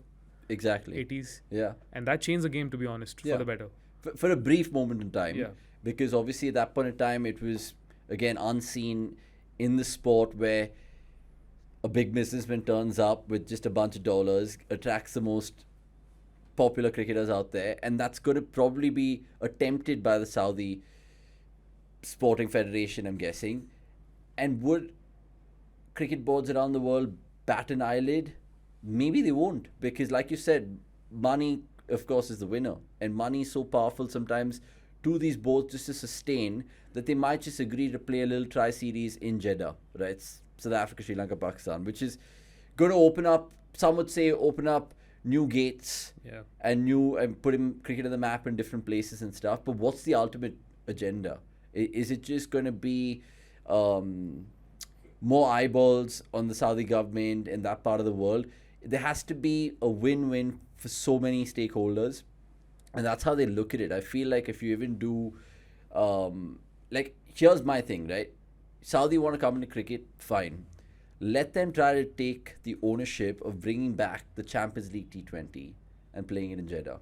Probably. Right? Yeah. So where they get in touch with all the winners of the respective leagues who will fill up the CLT20. So for example, if we have it this year, in fact, there's a tournament which is going on like this right now. It's called the Global Super League, right? Where you have the Rangpur Riders, the champions of the Bangladesh Premier League, take on the BBL champions, Hobart Hurricanes, who are in turn playing in Guyana. Really? Where is it happening? It's happening in Guyana. Oh, really? All games in the Providence Stadium. You have the Guyana Amazon Warriors, captained by Shimron Hetmar. They still have a 46-year-old Imran Tahir rocking up, turning up man of the match performances. So it's what, T20, T10, what is this? It's T20, Oh, wow. 5 teams. Hobart Hurricanes in the BBL, Rangpur Riders BPL, which is the Bangladesh Premier League. You have the Guyana's Amazon Warriors. You have the Dubai Capitals of the ILT20, and you have another team. I'm not sure which one. Who's organizing this? What's the... It's just basically an initiative they started last year, and 5 teams have bought. It's not by a particular cricket board or anything like that. Yeah, it's a private sort of thing, and they want to see how far this goes through with it. So I spoke about it on my podcast, where we were like, "Is this a mini Champions League sort of brewing?" Because maybe a conference league. Yeah, because like even cast your mind back to 10, 12 years ago, watching RCB playing New South Wales at Chinnaswamy was brilliant. I mean, that was an incredible game. Yeah, I was there. It was mad. There was one, I think, against the Adelaide Strikers where we won a last ball 6 of Arun Garthik. Was it Adelaide or was it South Australia Redbacks? South Australian Because Redbacks. Sean Tate Correct. was in it. Correct. Absolutely. Yeah. I think Arun Karthik hit a 6 exactly last ball. of Dan Christian. I think it was. Dan Christian. Yeah. So again, and that tournament, I think I went for a school field trip where we saw RCB play Cape Cobras. And Cape Cobras won, unfortunately. Dubney hit the winning runs of Kumble back in the day. But I also saw Mumbai Indians play Trinidad and Tobago, and it was a game which was a T20 game, 98 playing 99. It was brilliant. But just the whole aura of that tournament was so different to the IPL, right? Like, but you know what the problem was? I don't think it attracted all of India. In IPL, everyone clues in. Everyone wants to watch it, even tier 2, tier 3, everywhere, right? But I think for that tournament, I remember so if I remember, I think RCB played, CSK always was there. And I think there were other teams that came in and went. Mumbai Indians, of course, got better towards the latter end of the tournament. And you could see that the other team fans were not really interested. Yeah. And I think that was something they didn't expect. But things have changed now. Yeah, they're always going to be superseded. Like, even if my idea comes to fruition, which is basically have a 16-team Champions League for cricket franchisees over the world. So you could do more. You honestly, could do more because you have to get all the IPL teams in it. Like, it's a coefficient thing, right? Like, I would argue. I know what you're saying. So 4 from India. I'm 2 from BBL. Yeah, or probably. And then, cricket being cricket, it always wants to give everyone a last opportunity. So you'll have a small qualifier before the league. Yeah, exactly. And then they'll throw in some of the teams in from the associate nations in there. Correct. And they would probably play too. But then the larger question is, when we keep kind of using the football blueprint, we realize that football is so much more vast and more fish in the sea, so to speak, where you'll have a lot of player conflicts. So your Rashid Khan, who plays for Gujarat Titans in the IPL, plays for MI Emirates, but also represents, I don't know, probably PAL in ASA 20. Then it goes back to the question of what you would do in terms of your parent club. Multi-club ownership. And have like caveat there saying, okay, fine, listen, my first choice is to play with MI. And if MI don't qualify for the tournament, I'm also available for this team. So I would see it like that, but it will 100% happen. I think whether it happens now or the next 2-3 years, it will happen. Whether Saudi act as a catalyst in that process, I would love it. But I want to bring back that tournament. The sport needs it. I think it is like, a lot of people question why Jay Shah is at the helm of things. I don't think cricket has had as many innovations that it has had since him and Ganguly came on than anybody else, right? Starting with, the biggest of them all would probably be the WPL, and once we went in that direction, I think the world cricket moved in that direction. Yeah. But you need some innovators. You need some people to come in and disrupt. And sometimes it comes from competition. Sometimes it comes from external sources. But I really feel cricket is... It's just sort of... With cricket going to USA this time, you watch a lot of these American streamers are now interested in the game. They try to stream and they try to understand. They're trying to watch. I think the game has a little more scope for expansion to the Western Hemisphere beyond England, right? And I was reading something about Brazil. I think they have a team now. A women's team, in fact. And they are playing, I think, the qualifiers and stuff like that. And Italy has just qualified for the 2026 World Cup. Yeah. New frontiers are opening up every now and then. And with this subcontinental diaspora now that's in these countries and second generation growing up there, it was crazy looking at the USA under-19 team in the under-19 World Cup last year. Yeah. You look at the team sheet. That is all 11 were Indians, yeah, right, or Indian descent. Correct. So I think there is a lot to be explored, and MLC I think has also showed that. And if you look at the 100, for example, right? Inviting owners. That's a whole other thing. We'll probably talk about that too. But these are signs that people are gearing up and putting money into the sport because they genuinely believe something big's about to happen. Yeah. With a character like Jay Shah, I think he's just taken cricket in a natural place, which he could, because with the power and the clout that the man has, and knowing that India is a hotbed of cricket. So if you even pioneer something out of this country, you'll invariably be backed because fans just love more cricket, or they like the game kind of evolving with times. The WPL is a good point that you brought up, because fair enough, we've seen the WBBL, we've seen the blast with the women's, but what the WPL did is just, again, a trickle effect that it's had on women's cricketers and girls cricketers like the IPL has. And it's an exact same template, and it's the exact same rewards it's been reaping. So your first point, the fact that it's opening up more windows, opportunities for players to come in more countries. Next year's World Cup, you brought about it in terms of Italy qualifying, the 20 teams who can actually qualify. So far, 15 have qualified. Yeah. There's still, I think, a couple more from Asia and Africa pending. But you look at the teams playing that World Cup now, you'll have your Canada, they've qualified. USA qualified. Italy, which is incredible. And Italy, I think they've been coached by John Davison, who's an incredible Canadian batter at the time. You think he had the fastest World Cup run. Yeah, against West Indies. Yeah, and they have 3 sets of brothers who are incredible. They have this bloke called Thomas Draka, who was in the IPL auction. So yeah, and I think Joe Burns is the ex-Aussie man. Yeah, so he's kind of taking everything by the scruff of the neck there and taking things forward. Even if you kind of pay attention to the European Cricket League and see how Germany coming up against Spain versus the Isle of Man was a hilarious scorecard doing the round last year. So there's been a lot of opportunity, a lot of Indian subcontinental diaspora, like you said, taking it to the next level. Only time will tell, though, how each country can sustain themselves, because cricket is an expensive sport sometimes. We're seeing it with the existing countries. For them to kind of even sustain in the domestic cycles of theirs is tough. Yeah, it's tough because it's expensive, like you said, to have 4-day affairs, forget about 5-day affairs. So it's good and it's heartwarming to see Italy at a Cricket World Cup, make no mistake. But again, answering your question about Jay Shah, I think it's perfect that he's got the job as an ICC chairman right now, because we've seen what he's done with the BCCI.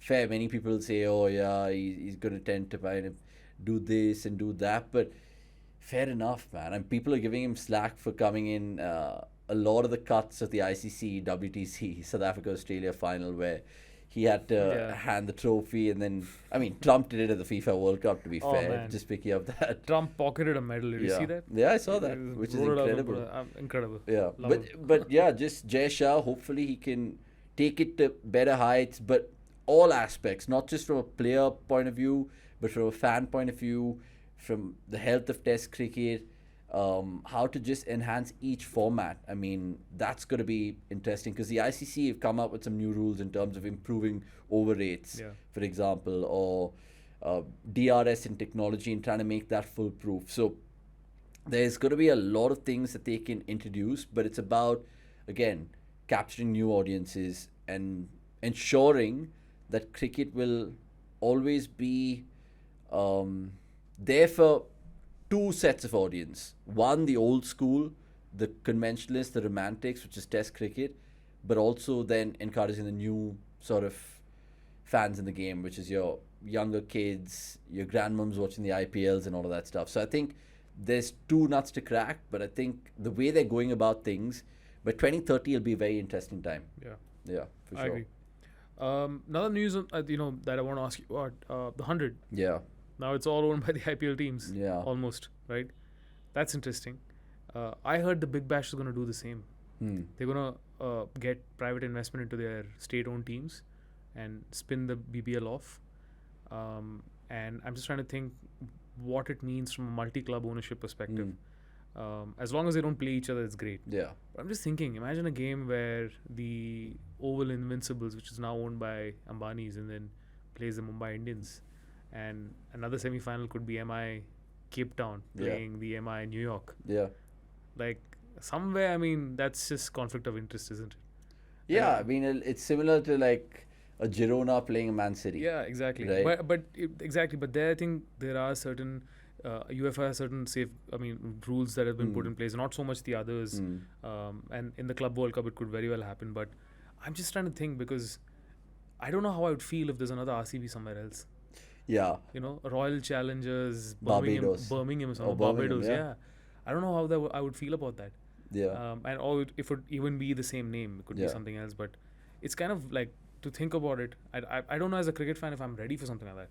Yeah, it also tells me that there's just a lack of big cricket owners in the ecosystem, and they're all relying on Indian rich, influential businessmen. But the 100, let's start there. I think they've needed an injection of money, and that was the obvious sort of thing to connect, right? Get these incredible wealthy owners who've obviously dipped their hands in SA20 or ILT20 or wherever they, MLC like you mentioned. And it's only going to be like that, I feel, because what the parent franchisees have done is just become global brands so quick, so fast, that that's the easy way route to kind of build a new team from scratch. So if you're thinking in Royal Challengers Birmingham, you're obviously just going to get fans straight away, right? Because RCB is RCB. And I think they will hold back at a certain time, like they're doing so right now, but maybe in 5-10 years, I think it'll just become a norm where there will be a conflict of interest, but that's also going to be a case in cricket, because we were just discussing the Champions League, and if that comes to fruition again, a lot of players will kind of have conflicts in terms of, okay, fine, do they play for 2-3 teams, but they'll really have to choose one. Yeah. But again, it's vested interest for owners, whether they kind of see it as a win-win for me. I have 2 bites of the cherry now, or 3 bites of the cherry. I'm entering a tournament right now, so be it. But I'm splashing the cash at the end of the day. And they're all looking at certain ROIs. They're all looking at some way to make a buck down the line. And I think if you look at what the Ambanis have done as well, with their 5 franchisees, they've already won a lot. Right? I'm talking about the Mumbai Indians, the Mumbai Indians women. I'm talking about the MI Emirates, MI Cape Town, MI New York.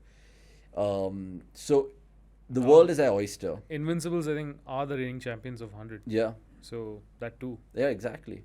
And they might go for the 3-peat right now. I mean, they've won the last 2 Oval Invincibles. So that could happen.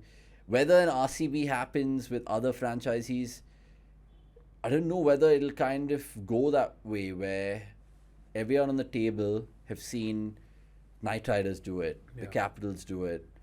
I think LSG now have a franchise in the SAT20, right? The Durban Super Giants and then the Lucknow Super Giants. So it's natural to go down that path. RCB would be a big question mark, but if there's a mandate, or if it's going to be a precedent set forward, then I think that'll eventually happen. True. And it also just shows you that it's probably a right time for media as well, right? Yeah. With all of this happening, because cricket media, I think historically has been in pockets in Australia, England, and India, and everything else is. If you look at all the legendary commentators, it's all probably want to gig in these parts. Like I remember Michael Holding being with Sky Sports for so long. Yeah. Or if you look at an example of, I think Ian Botham going over to the Australian Channel 9, I think. Yeah. And it was kind of, and Bogle getting opportunities too, but I mean Bogle is big. Yeah. It must be exciting for you and in the field that you're in, because you could very easily sort of, because of, I mean, there aren't that many cricket focused journalists in general, right? Now it's coming up, but at least if you look at the Sky Sports or Star Sports English type, or any of the Australian channels, it seems to be like an exciting time to be in media in general. It is, and I think it's very exciting, like you said, but it's also giving us a lot of opportunities. And I think 10-20 years ago, if you're a cricket journalist, you're obviously kind of making your way up the ladder, whether it's online media, whether it's print, or whether you go down the sports anchoring route, which I think I've taken, and I was an accident journalist. So it helped me also understand how this ecosystem works, how much of ass licking is there, how much of ego massaging is there, what needs to be done in terms of the current requirement of content. And it's easy for me to chart out right now, sitting here, in terms of, if not cricket.com, what next for me, right? So like we were just talking about, so many teams coming to the fore, and they'll require certain things, right? Whether it's content, whether it's Anchors. I'm talking about Just producers. yeah, and not even from a content POV. I'm talking about even people who can manage their operations, people who can just talk to the agents, also talk to liaison officers. It could be everything. And I've got a grip of how things have worked because I think I've invariably worked in roles here or there. Initially, I was with a PR company, so I understood, okay, fine, media management and chatting up journalists to talking to agents, so on and so forth. Now I've realized the need of podcasts or the need for shorter reels or the need of just general production and churning out match specific or series specific content is so much that there will always be an opportunity to come out. So it gives me a chance to rub shoulders with the best because invariably right now, being in a platform like cricket.com, I've also developed my network where not just like your Karnataka or Bangalore cricketers, but like Indian cricketers, and then you're talking about your Indian journalists and people in the cricket umbrella. Now, my first job was obviously brilliant to kind of be in that sanctity of RCB's dressing room and like just do random things for them, right? Gail wanted a size 40 jersey, go run and give it to him. But you could also enjoy Eggs Benedict to the ITC Gardenia because you're part of the team, right? Similarly, where you need to understand how to keep your fan boy in you and not let that kind of come to the fore in terms of, okay, fine, you have AB de Villiers and his parents around or whatever. Just be a mature, calm sort of individual. Like, sure, you want a selfie, sure, you want to put it on Instagram, but just be civil about it and be like, works first. And then, like, AB, listen, I mean, please can I have a picture? And it's like, tomorrow I meet a Roy Keane, and I know Roy Keane is not a big fan of bloody selfies, but I would just be chomping at the bit to get like a little selfie from him. But come back to how I see it, I think generally the way I've built myself up in terms of a cricket, how do I put it? Just a cricket personality. I feel like I think it's come a long way in terms of, okay, fine, understanding how this works and understanding, more importantly, what players, what people are likely to speak about, because there's so many of them who are contracted by the BCCI who wouldn't give you your typical headlines. And I'm not like a headline grabber interviewer, but I'm still going to ask questions about certain anecdotes in the game that they haven't really shared on other platforms, right? Now, I did an interview with AB de Villiers and I wanted to know his love for different sports, like and his love for United. Yeah, exactly, which is insane, which I didn't know until I just met him. And I was just like, AB, I have a few questions and we can talk about your love for golf. And he's a huge McIlroy fan and the Open's going on right now. And I think he had the privilege to play a certain round on, I think in Scotland, I think it was, where he was just telling me. So these things, even though I'm a huge AB fan, I was just like, dude, I'm privy to certain things that many people don't know about. So when I kind of do my research, I want to kind of get cricketers to talk to me about things that they haven't spoken about. And that's where I think I feel with my charm or my wit or my intellect, I would probably pander down to those kind of questions and unearth those kind of answers from them rather than, so what is your take on Virat Kohli and all of that stuff. That you have to kind of play a game awareness situation as well, where you're thinking to yourself, what sells? What is content which sells? Invariably, people put a Kohli in a thumbnail or a text or the titling and it gets hits. But we try to do slightly differently in cricket.com, and whichever personality I interview, I try to read the room best.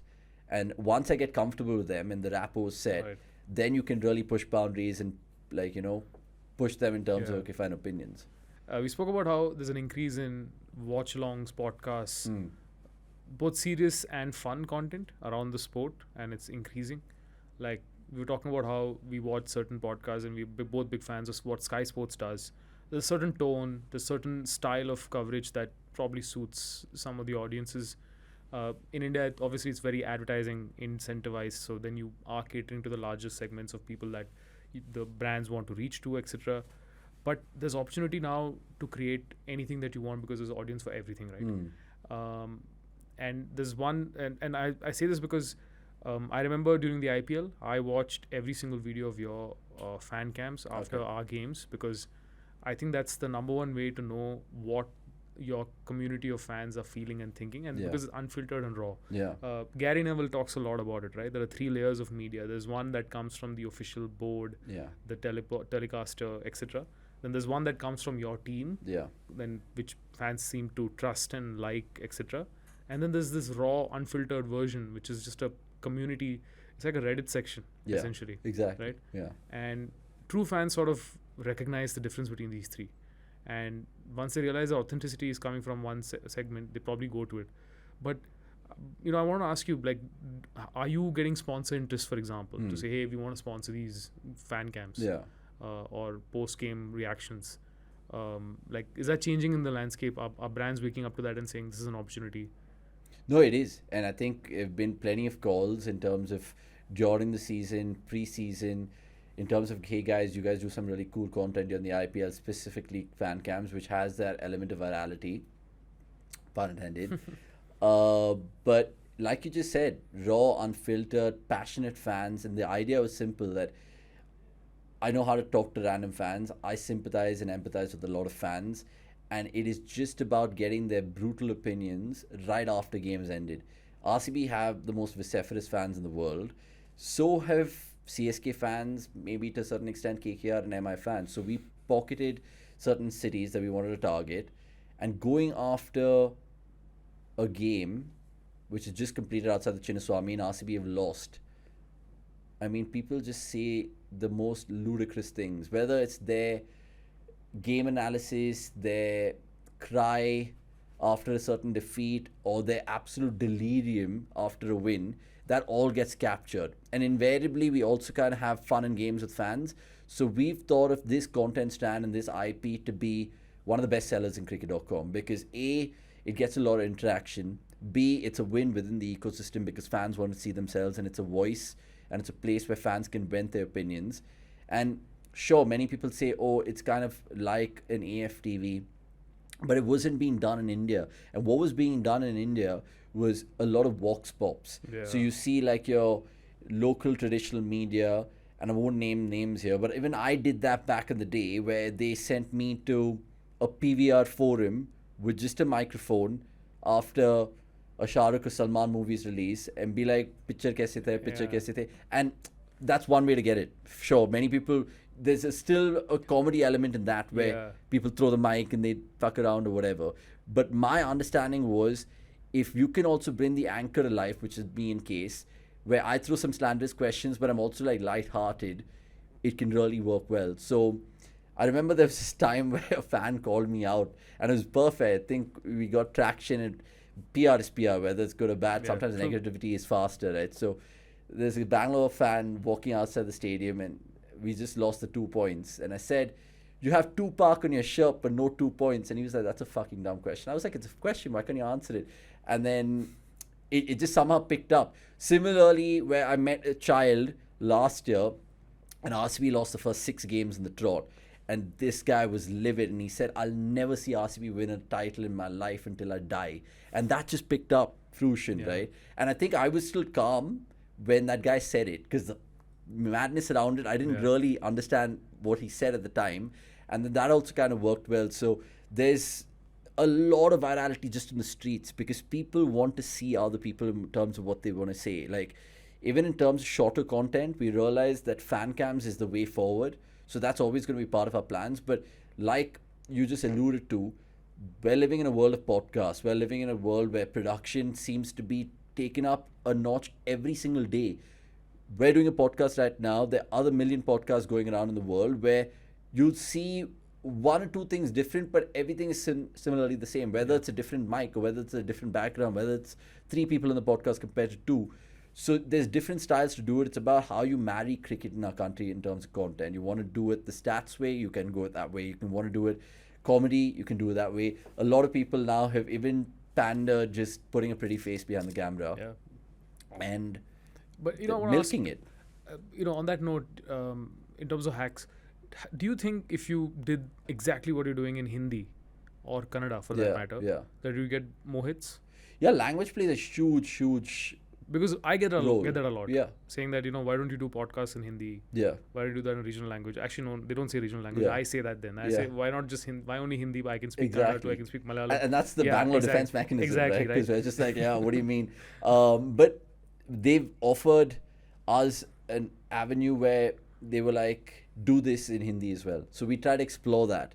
And then it comes down to a lot on the personality and the anchor, because if we can just put any Tom, Dick and Harry Hindi anchor there, they won't bring that piece to life, right? So then it's my prerogative to be then multilingual in terms of, okay, fine, dude, I'm going outside Chepauk, right, where there's plenty of people speaking Tamil, and I can't be like, Pananga Machis, tell me more and stuff, which I tried to push the boundary with. Apologies if your cameraman and the guys behind are Tamils, they're going to slander me for it.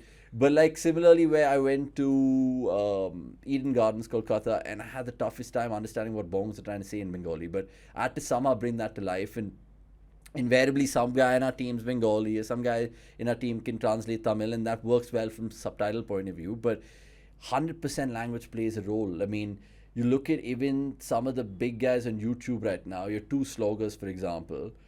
Sure, they have their own personalities. One guy works with RR, one guy works with RSG, but they do a podcast which is Hinglish. That is just like taken off. You look at the traditional media houses like your Sports Stuck, they've got a lot of people in the super chats and their chats on YouTube because it's Hindi and it's relatable, and it's like that bakchodi Hindi as well. Yeah. And it's just like, yeah, yaar, mar diya, yaar, all that stuff. That's what's the one? Sports Yari, right? Sports Yari. Oh my god, I get so many of those reels sent in by people. So that's not my cup of tea. Yeah, but it's not mine either, but it's just tripping. People are just tripping, and then you're tripping with them. Exactly. And many people will say that's how it should be if you want to make money on YouTube and so on and so forth.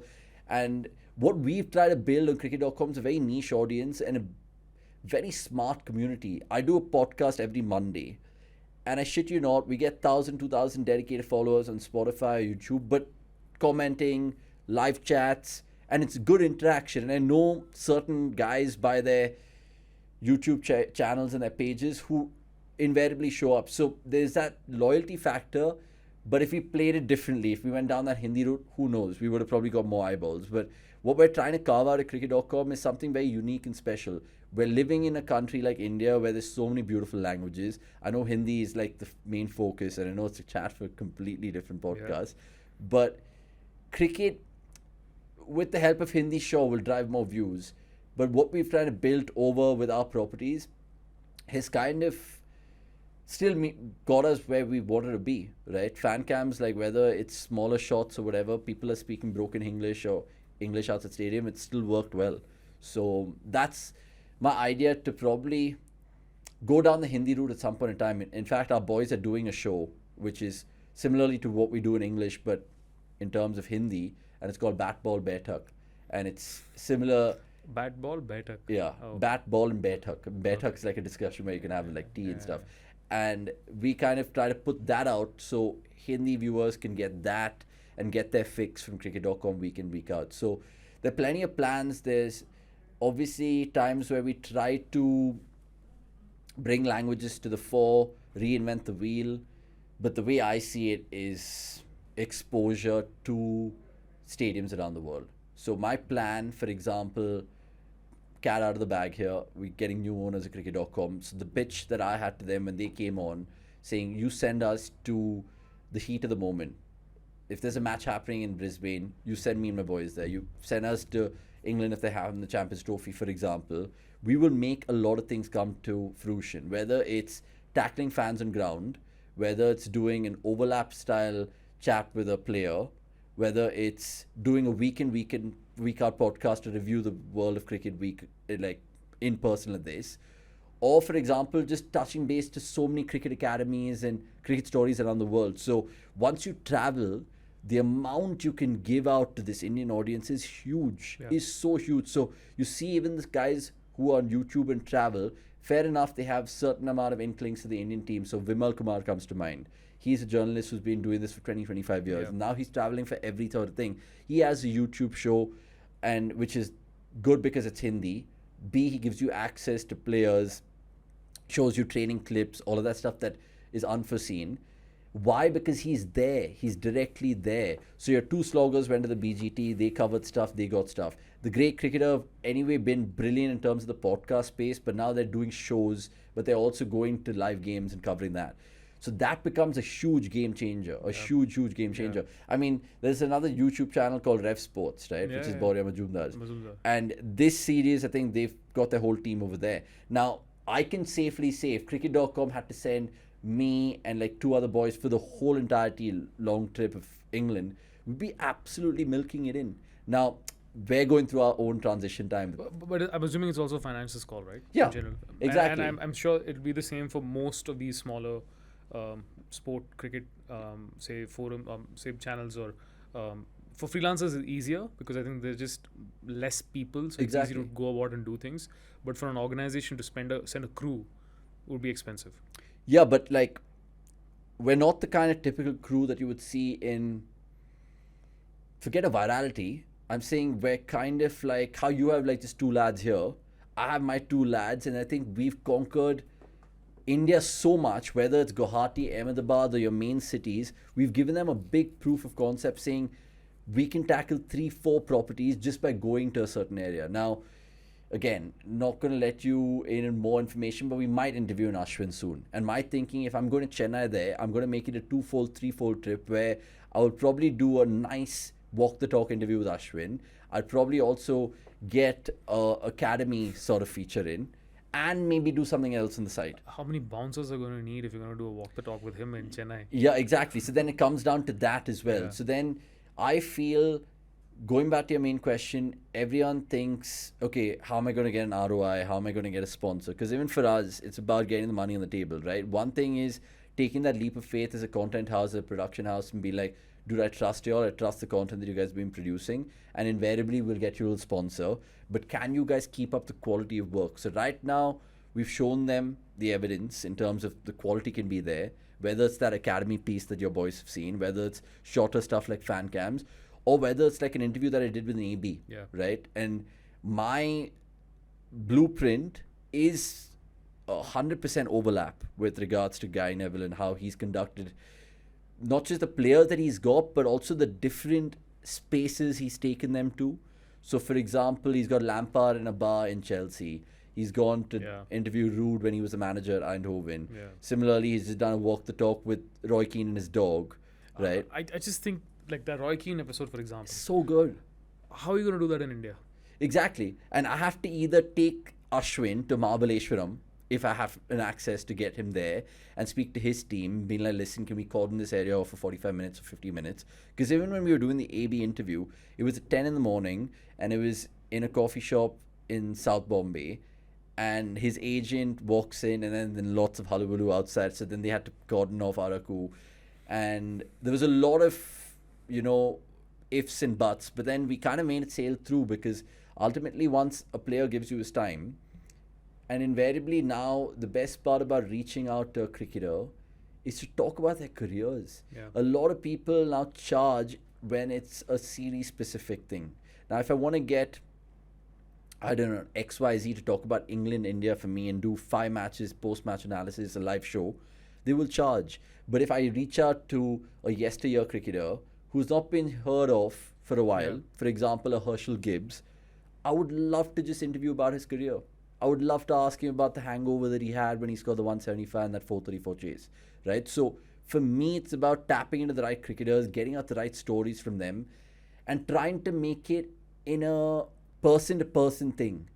You and me doing this podcast in person just goes 5x better than doing it on Zoom or StreamYard, right? Yeah, absolutely. Right? And no doubt. If we had to do this in Cubbon Park Walk the Talk, that would probably be even better. Yeah. So it's about the access that you have, not just to a player, but then to a certain outdoor place. In India, it's tough because if you get one of the big wigs, it's fucking tough. But like, even if I in the future travel, and if I go to Perth and I interview Brett Lee, right, at the Wacker, it'd be great. It would just be great. And things that if, for example, now tomorrow if I'm interviewing a Virat, and that's what I do, I would go through every interview that he's done on YouTube or television, spend fucking hours in terms of my research, and not ask him the same redundant questions ever. And things that people would want to know about Virat but still haven't have a clue of what's in that man in terms of his daddy duties, in terms of his sporting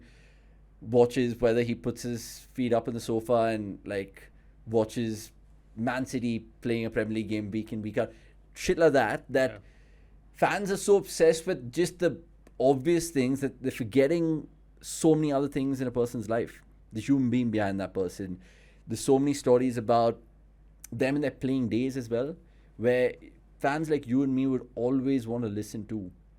And that's what makes the best part about all these sports podcasts. I mean, why do we like seeing a Neville, a Cara, a Keane, and a Righty talk about their experiences week in, week out? Is because A, they're legends of the game, some of the most successful clubs that they've ever played for, and they invariably have some story which will just enlighten that particular anecdote that they're trying to highlight, right? And we've studied United, watched United, seen documentaries of them.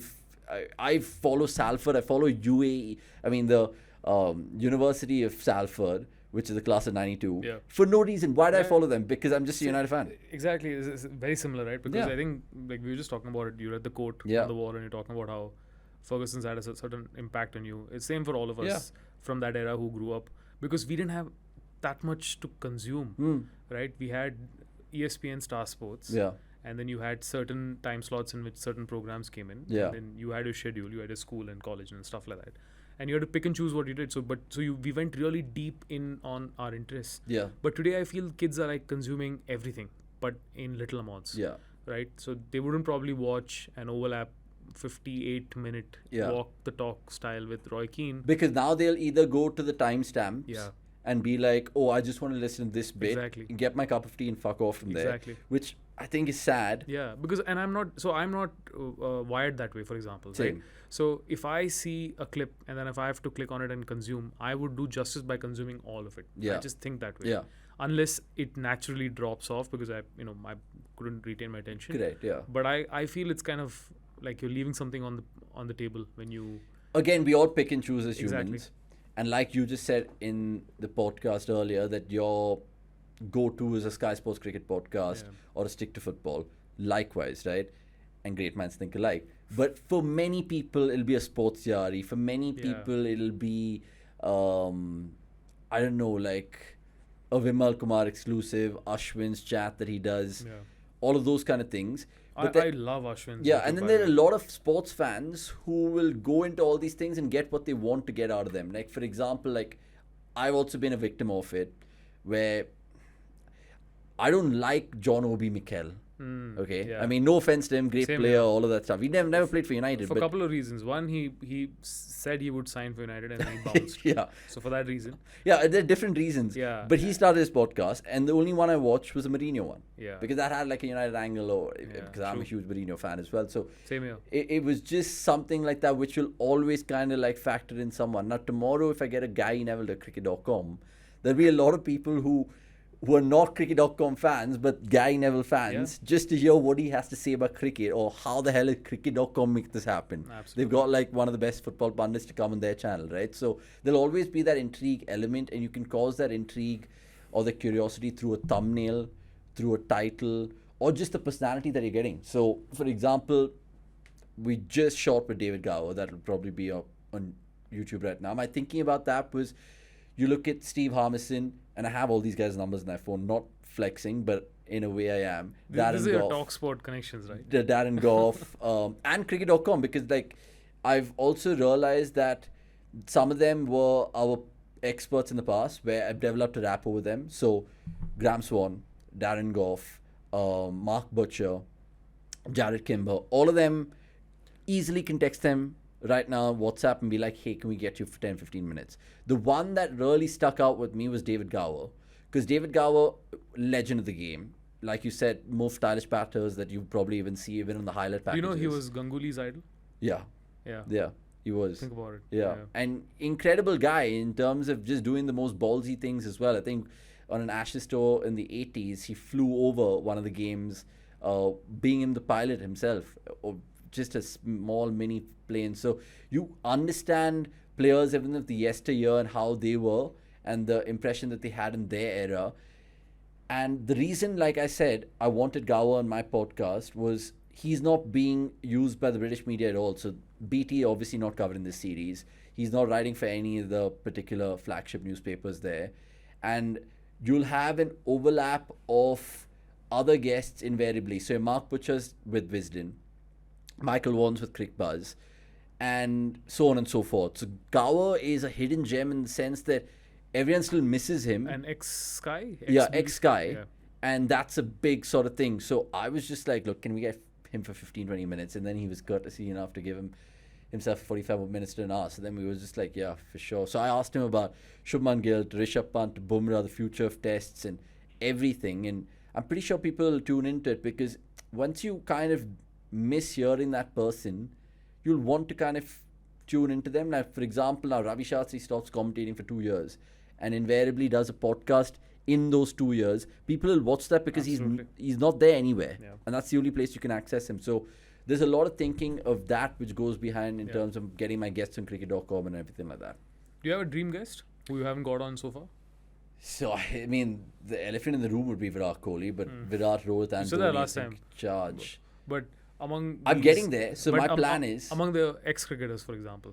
No, Virat doesn't count. He's still playing one format. Fair. My first ever interview as a young journalist, rabbit in the headlights sort of thing, was Rahul Dravid. I think he was playing... so he'd come to see his son at match day or game changer near New Bell Road. And I think I got a 4-minute piece of him, understand the importance of sport and how it shapes youngsters. So he was my first one. I've done Alan Shearer, which is incredible when they got the Premier League to Bangalore and stuff, which is a funny story within itself. But my dream guest right now, I'm trying to connect the dots. So done AB, which is incredible. Wrote to Chris Gale's team. So the next time if he's in India, I want to just do an absolute chill scene with Gale, maybe at a bar somewhere. Maybe at that exact bar the night before the 175. I think it was the Edo at ITC Gardenia where he was having a couple of whiskeys and he was chilling. So maybe just relive that whole time with him there. And then if I've got AB and Gale together, then just like somehow make the connection, be like, Virat, I've got your best mates, bro, and I'm not going to do anything which is ridiculous. But let's see how it goes through because Virat, for one, doesn't stay in India anymore. Yeah. And I either have to be as lucky as a Raj Shamani to nail a Lalit Modi and a Vijay Mallya, which is madness, and then get invited to parties of that caliber is crazy. But the world's your oyster as a cricket expert, interviewer. I think there's so many personalities in our game right now where I just want to ring up the phone and then ask them. I mean, during the IPL, I went out for dinner with my girlfriend to Grill House, Al Sur, opposite the Conrad. And in the corner, I saw Michael Goff, who's an ICC umpire. Yeah. Incredible umpire. Yeah. Unfortunately, not part of the elite umpires anymore. He got the axe with Joel Wilson. But he gave me his time. So not many umpires do a podcast. Then when it came to doing the podcast, now the whole thing goes through the ECB. Right. The ECB also, there's a bloke called Danny Rubin, who's the head of media and interviews and stuff. This is for central contract players and umpires? Or? Yeah. So essentially now, if I wanted to do a Michael Goff interview during the England series, it won't necessarily be allowed. But after the series is done, you could probably kind of thing. That's also the impression that Indian journalists have created over a while, where they'll probably reach out to players only to get, during the series, or they'll just need them then. So what's the regulation in India? Like if I want to reach out to, say, a Virat now, who's not playing actively but is centrally contracted because of one format, what does it work like? BCCI has to approve it? It has to come through one of his sponsors. It has to be a sponsorship scene. For someone like Virat, he won't ever just do one-off interview. Is that just his SOP or is that just like the protocol? I think it's just his SOP. Oh, got it. So, but what if it's somebody else, like let's just say Washington Sundar for that matter? Yeah, I think Washington Sundar can probably be approached, but then they'll charge then they'll see who is... But BCCI wouldn't block him. They won't block him. Got it. And it's a player's call, and I say that because now for Sky Sports, Michael Atherton and Nasser Hussain want to interview you. As a player also, you might want to just be like, dude, I'm up for that. But similarly, they won't give that time to Udaya News, which is unfair, right? Because it's two ends of the spectrum. So they'll pick and choose. They'll give you weird reasons. If they don't like you, they'll probably say he's not available at this time.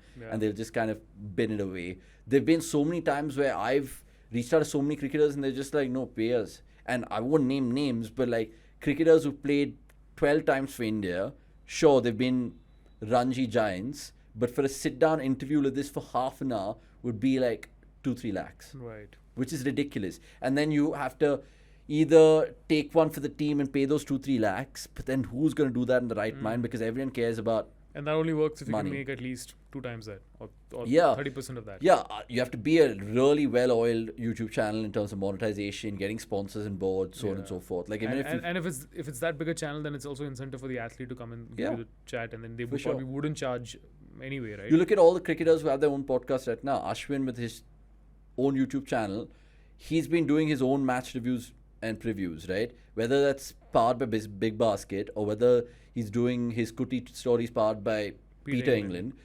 You look at even Stuart Broad and Josh Butler, who are just new to the podcast game, and they have a brand new, they have Sage. I think that was their last one. They have Lathwaite Wine, which is generally their predominant partner. So everyone kind of goes through that. I mean, stick to football as well with Huel. I mean, sometimes that's the only part I skip. Which is Gary Neville's Huel, because it's just like, you know what's coming. Exactly. But, I mean, that's the name of the game now. Yeah, true. What does the next 6 months look like for you? Man, I put my hand in various buckets right now. I can't really give you too much detail because there's few confidential things. But invariably, the way I see myself is doing cricket for cricket.com, because when I look back in the last 5 years, we've built it from scratch to like incredible. With a small team, hard workers, incredible people that I work with. And sometimes I don't take my job for granted because I wake up and all I need to do is watch cricket, follow cricket, talk to cricketers, build a brand which is just starting up. My next couple of months or maybe 6 months to the end of the year is to see how much I can expand myself as a sports anchor. So for the longest time, I've always wanted to do football anchoring, right? And I feel even though United are not in the Champions League in this moment in time, might not be in the Champions League for like 5 years.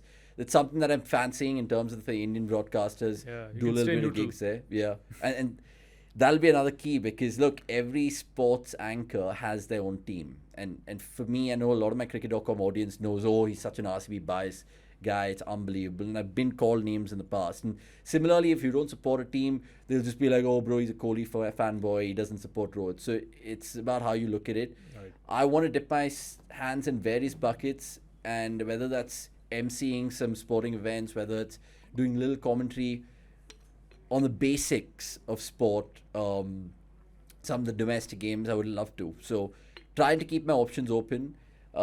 Different various calls in terms of some reality shows also. So you'd be surprised. I wouldn't necessarily be... You'd participate or you host it? Chomping the bit. I would participate because that was the offer that they've made. I can't name you which one. But only thinking from a vanity perspective, if I have to be very honest. Look, there's so many influencers out there. And again, I'm not pandering towards the opposite gender because I know there's girls who are watching this right now where it's very easy for them to just conjure up 11K, 30K, 50K followers on Instagram, where the hard workers and the grafters is what I feel that I am, where it will take much more of a slow build. But then once you get an opportunity to maybe push new boundaries, open up new doors, 1 leads to 2, 3 leads to 4. So as an anchor, as an interviewer, as a content person, as a brand, I need to keep myself open in terms of options. So it's not moonlighting. I would feel like it's just adding to the persona of me, which is in turn going to benefit the people that I work with. So that's how I see my next 6 months. And more names to come for sure. I feel with the Women's World Cup on the horizon, the Ashes later this year, the World Cup next year, which is like we spoke about, 20 teams, that is something that we're looking forward to. And with new ownership as well, I think gleeful to say the least. Right, got it. Final thoughts on the England-India Test Series. Yeah. 5 games, 3 done, 2-1 to England. What are the next 2 going to look like? Man, I've been speaking about this quite heavily on my podcast, and I've been getting some daggers, to be fair, in the comments, because before the series started, I was backing my boy Karan Nair, and I think he's played well, but at times he's been found wanting. I think the last Test match at Lords really kind of might be pushing him out of the door because of that one brain fade. I think he's caught really well in the slips. I think there's been a lot of chopping and changing already in the first 3 tests. Sai playing one, then going out, NKR coming in, taking his chance well. Now Sundar taking a 4 for Lords. You can't drop him. How are you going to rest Siraj? How are you going to operate the whole Bumrah card? Pant is looking dodgy, but he should be fit in all possibilities. So, having said all of that, I think India will make it 2-2. We'll get a second win. In Manchester? In Manchester. I feel like... I think it's going to rain there.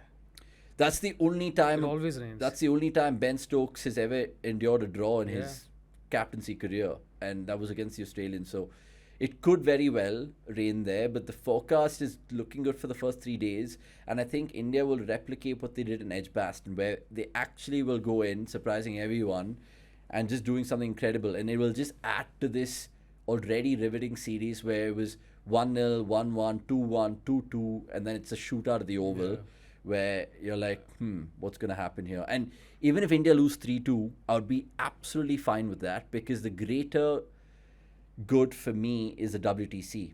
Because this is a real tricky one we have. We have Australia at home, which is a 5 test match series later. Which we should do Which well. I think we should come okay and conquer them. But this is the one that I didn't want to lose 4-1 or 4-0, especially with the transition time. So props to Gill, props to Pant, props to pretty much everyone there putting their best foot forward. But I would say 2-2 Sanand, Manchester. And then fingers crossed we go to the Oval with some confidence. But knowing it's Ben Stokes, knowing that it could be a big litmus test of a year for Bazball, I'd give them the punt there. Yeah, I would just give them the punt. That's 3-2 England, but I'd be happy to wipe the egg off my face if India pull off something ridiculous. All right. Yeah. Let's see how that turns out. Yeah, I'll make sure to text you at the end of the 5th test. 100%. 100% for sure. Anyway, thanks for doing this. No worries. Pleasure as always. Yes. And I will see you soon. Cheers. Well done, lads.